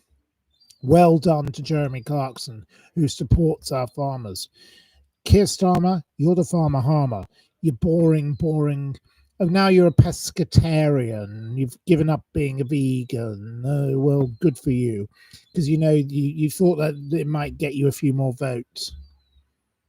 You are just a pathetic specimen who shouldn't even be on. You're a stain on humanity. Get off our planet. We don't like you, Keir Starmer. Your wife, the only redeeming feature about your wife is she loves horse racing. And I love the fact that she loves horse racing. So that was, I gave you a pass for that. But I don't like you. You're awful. You're just a boring man who said, "Oh, I can't do politics on a Friday because I have to spend time with my family." Well, what happens if there's a nuclear war? And there you were, groveling at Donald Trump's feet, picking up his bits of paper. You're meant to be a world leader, mate, and you're picking up his pieces of paper he's dropped. That's pathetic. You're not even very good at anything. You're absolutely useless. You Jimmy Savile little friend. You know, what did you do about him? Nothing. Useless. Absolutely useless you are, Keir Starmer. Farmer Harmer. You're a disgrace. And as for your Rachel Reeves and your Angela Raver, that Taylor Swift groupie, she's a complete nutcase, she is. And there she was, growling like the growler. That's what they call her, the growler. Very unpleasant. This is not what Great Britain should be about. Great Britain should be British and proud, and you are a bunch of embarrassments. Tony Blair was a fabulous leader. He wasn't a great international statesman because of what happened with the war in Iraq, but as a British leader, he was brilliant, and he was Margaret Thatcher's successor, and he did a fantastic job. I will not criticize Tony Blair for that, but you, Starmer, you're like the most sour-faced. You're like the sourdough cream that's gone off 5 weeks ago. There's nothing nice about you. You're just disgusting, and you're repugnant, and you're horrible. You're just the worst of the worst. You make Liz the lettuce look appealing. Even Liz, Theresa May, the woman who put the bins out with her husband, didn't. Well, she couldn't put the bins out because her husband had to do it. Even she came across better than you. You've got nothing about you. Even Rishi Sunak, the billionaire bore, the boring billionaire, even he comes across better than you. You have a majority of hundreds, and still you don't have the ability to lead. And everybody hates you. Everybody hates you. Your own party hates you. Your left-wing people in your party hate you because you betrayed all the poor people. The farmers hate you. The right wing hate you, obviously, because they would never have supported you in the first place. Everybody hates you. You're just the most hateable person. And go back to North London where you belong, you nasty piece of bore. You are a boring, horrible man. And there you go. There's my rant on that for tonight. So you asked me on my opinion, and you got my opinion. So anyway, do you want to talk to me about something else? I think that's enough on him. Sorry, I don't know what else I've said, but you're cracking me up. Okay, well, I don't know. Your brother likes him. You can't work out why. Okay, well, your brother must be an absolute moron. Sorry, I'm sure your brother's a lovely person, really, but I'm sorry, how could you like Keir Starmer? That's just ridiculous. Um,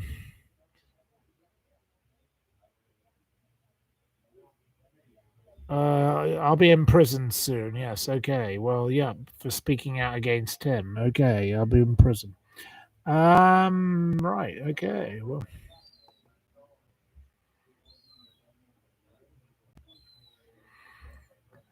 I should emigrate.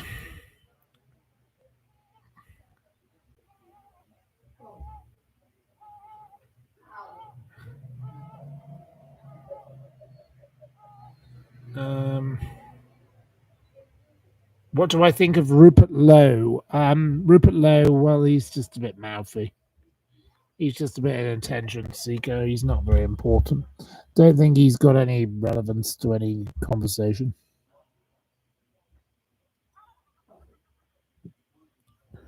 Any news on the male escort scandal, or is it put under the carpet? Well, it clearly is obviously not not being dealt with because they don't want to talk about it, do they? Let's be honest. Let's not talk about the elephant in the room, hey? I don't know if that's any better, but there we go. So, elephant in the room. No. Have I watched any good films lately? No, I haven't watched any films because I don't have the VPN. But I tend to watch old things on the old YouTube. I love watching Lovejoy, and I love watching Howard's Way. So that's probably what I watch. I listen to the Archers obviously every day, but I try. Um, Anyway, Jeremy Bamber. Yes, unfortunately, Jeremy Bamber, we've got some very bad news to share that Jeremy Bamber's Criminal Cases Review Commission thing has been a little bit messed up by the dreadful people at the Criminal Cases Review Commission, which is just happening as the dreadful woman is leaving the Criminal Cases Review Commission. So, yeah, we're going to be making some more noise about that, I think, in due course. So I'll come back to you in the next day or two on what I have to say on that. But um, yes, Lois Petzold remembers Lovejoy, but no, Jeremy Bamber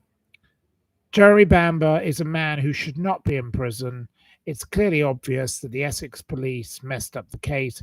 Heidi Alexander has Heidi, whatever her name, Blake. Sorry, Heidi Blake has produced a very good article, 18,000 words.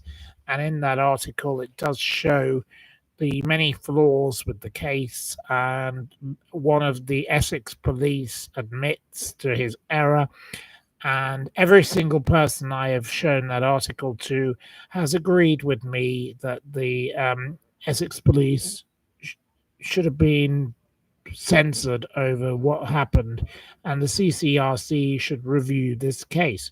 This is a case that is being treated appallingly. If Jeremy Bamber were outside the house at 6:07 a.m. when the police arrived and there was movement inside the house, he cannot be the killer. So that's a very key point. And the phone call that was made, he cannot be the killer. And, it's absolutely impossible for him to be the killer if this is the truth. So we need to have this reinvestigated and re-examined. And I will continue to campaign for Jeremy Bamber, just as I campaigned for the Menendez brothers, who now, everybody's now agreeing that this is a correct judgment. I do not support Lucy Letby, as you all know. I think Lucy Letby is an evil bitch and vile and evil, and I hope they bring more charges against the evil bitch. But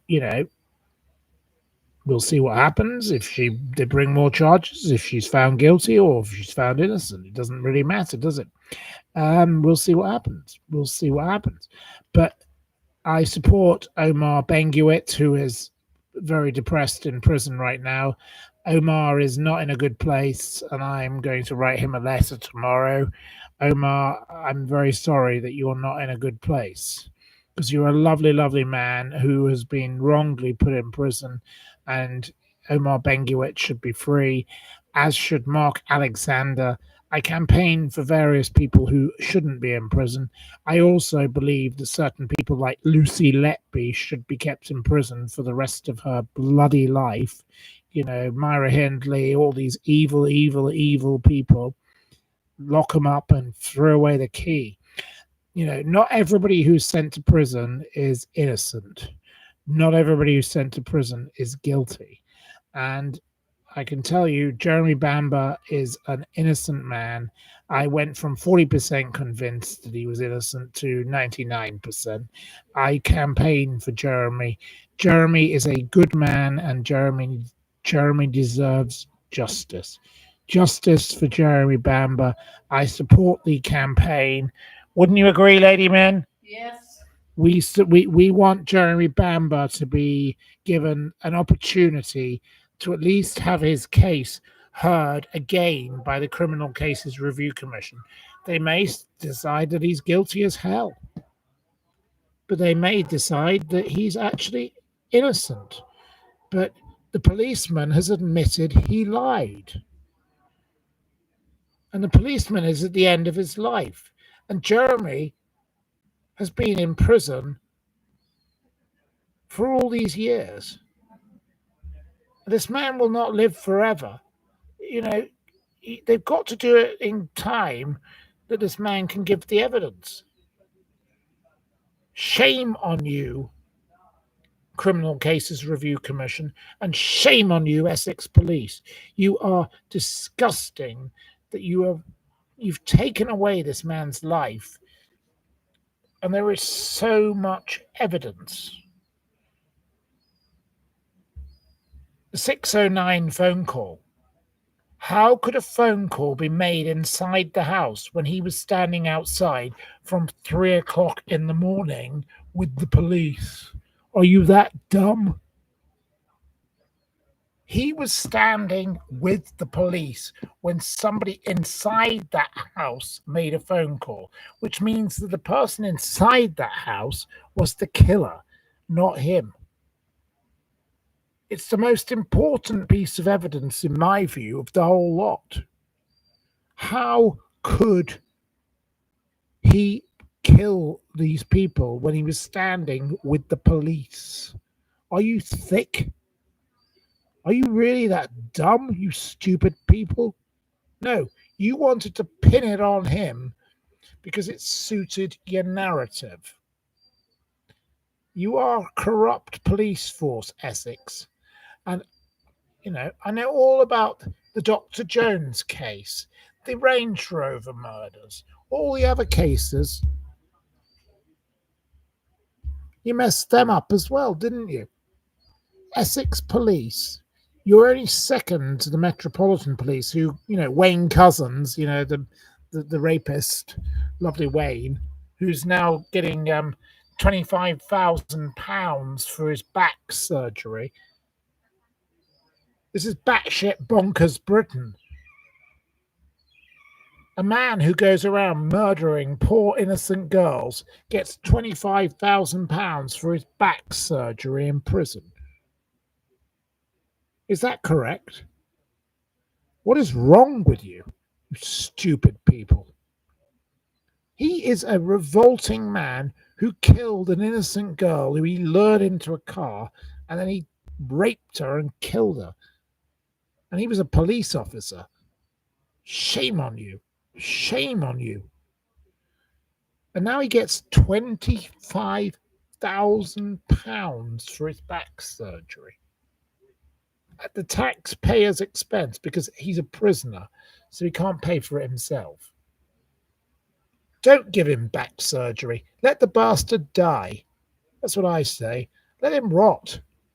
He doesn't deserve anything after what he did to that poor girl. That poor girl was an innocent girl who got forced into a car during a lockdown period and murdered.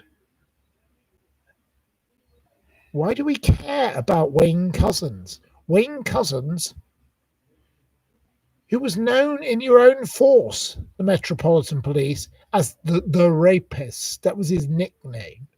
You nicknamed him the rapist, you fellow police officers, which says a lot about you, some of you, because obviously you thought this was funny. It's not funny. That poor girl, Sarah Everard, her memory should be remembered forever. Wayne Couzens, you don't deserve back surgery. You deserve the electric chair, you monster. You are a disgusting stain on humanity. I don't care. I will speak out and I will say what I think. I don't really believe in I don't believe in the death penalty unless it's very provable. But in his case, clearly he definitely did it. He's not exactly innocent, is he? He doesn't exactly exemplify any kind of. He did it. every piece of evidence points to him. Oh, And the same with Lucy Letby. Let her fry. I'd like to see her fry. I know that many of you love Lucy Letby who come on my channel, but I can't stand her.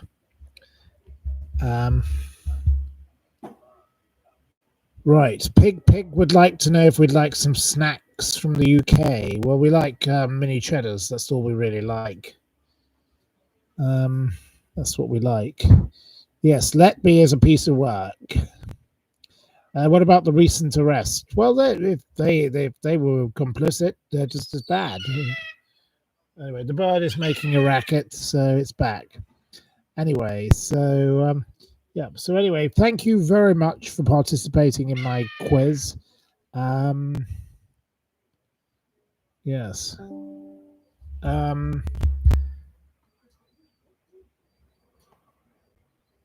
Right. Would I like some Australian cheeses? Well, I'm in France. I've got plenty of French cheese, but I don't really need Australian cheese. But it's very kind of you to offer. But I don't really need this. It sounds like a raptor. The little bird is making a bit of a racket. I don't know. It likes to make a racket.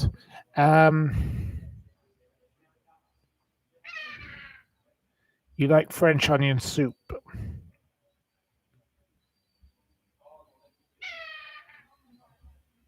But there we go. So anyway, I want to say thank you very much for participating. Do we have any more questions on any other topics? We'll get off the topic of murders and Lucy Letby and all that, because quite frankly,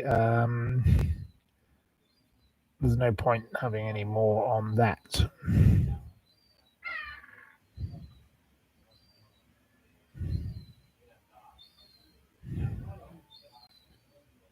Do I think people have been harsh to Bob Villan? No, Bob Villan is revolting, and he should be. He shouldn't have been put on the stage in the first place. My mother's view. My mother is someone who has got a distinguished mind. She went to Glastonbury, and she won't be going back because she said it was too political. It's not correct to turn this whole thing into a political charade. It became too political, she said. The whole place was too political. It's not correct to have everybody on these stages just ranting and raving against Palestine. No, it's not correct.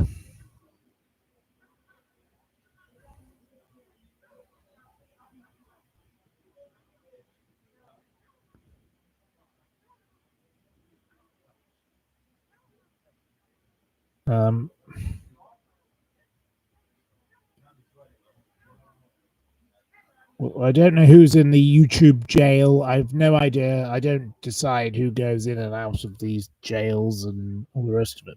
So there we go. I don't understand why certain people here have to have a rant at me. If you want to have a rant at me, if you don't like me, you have the right to leave. If you don't like me, log off. Quite fair enough.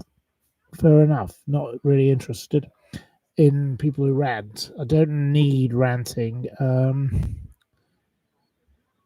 Yeah. Okay. Right. Yeah. Stick it up your jumper. Precisely. I don't know who Kingsley Rotardia is. I can't answer you on that. Don't know who that is. Musicians have always been very political. Vietnam and Woodstock. I totally agree with you. But my mother just didn't really enjoy being in the atmosphere of people who just went around hating Jewish people. It wasn't very nice. She just didn't enjoy it. And we're not Jewish. We're not Palestinian. We're not any of that. but she just didn't enjoy it. So she said, I just didn't really enjoy having to. She said, I went there to listen to some music, and I like music, and my mum loves music. She enjoys herself, but she didn't enjoy the noise of the ranting about we hate Jews.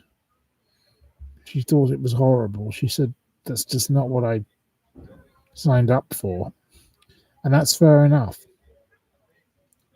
And I think people should be respectful. And the people who organised that festival and those idiots at the BBC should have been a little bit more thoughtful about how they behaved. So I do think it is wrong the way they conducted themselves.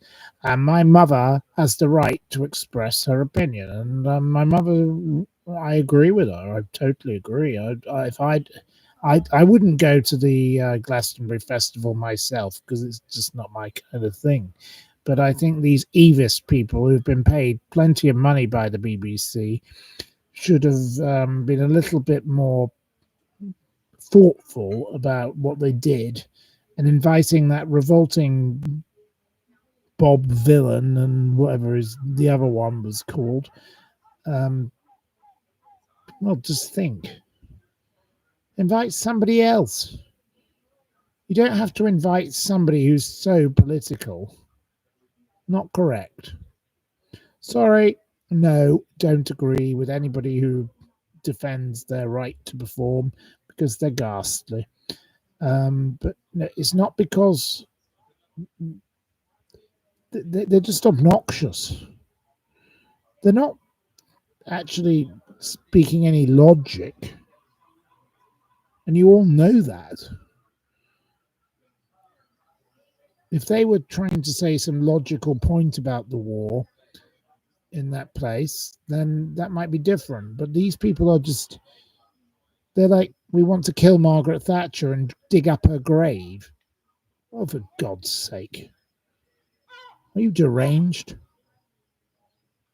They're mental. Do not defend idiots because it doesn't reflect very well on yourself, does it? So I don't approve. Anyway, I wish you all well if you want to defend them. But no, my mother will not be going back to Glastonbury ever again. That's the end of Glastonbury for her. And she's been going there for many years. But she said it's too political. It's just ridiculous. And my mother is very left wing, I can tell you that. She's not like me. I'm a little bit right wing compared to her.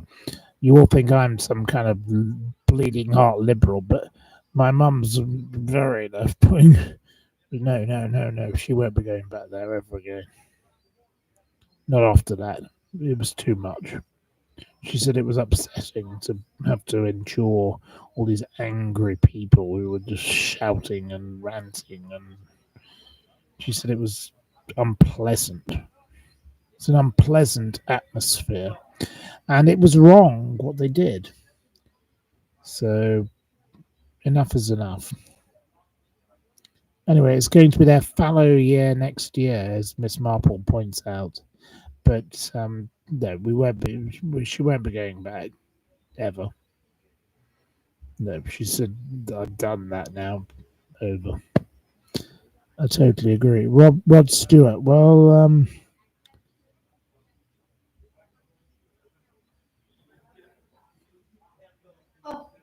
I think he provided a bit more enjoyment than those horrible people, but he was a bit of a whinger about how much he got paid, wasn't he? But there we go. So okay. Well, anyway, I think that she wants to go to bed. What, darling? Do you want to go to bed? Yeah. Well, I better take her to bed. So I'm going to have to say good night and thank you very much for your participation. I will close the program for now. I might come back in 5 minutes, but you never know. But I will come back only just to say a quick goodbye. But anyway, thank you very, very much to all of you who have joined in with this program. You've been wonderful. You've been fantastic. You've been absolutely superb. I'm sorry we've gone through all the, Glastonbury nastiness. But anyway, I wish you a happy night, and I say take care and sleep tight. Don't let the bed bugs bite. Just go to sleep and have a lovely evening, and we'll talk to you again soon. Take care. Pip, pip. Bye bye.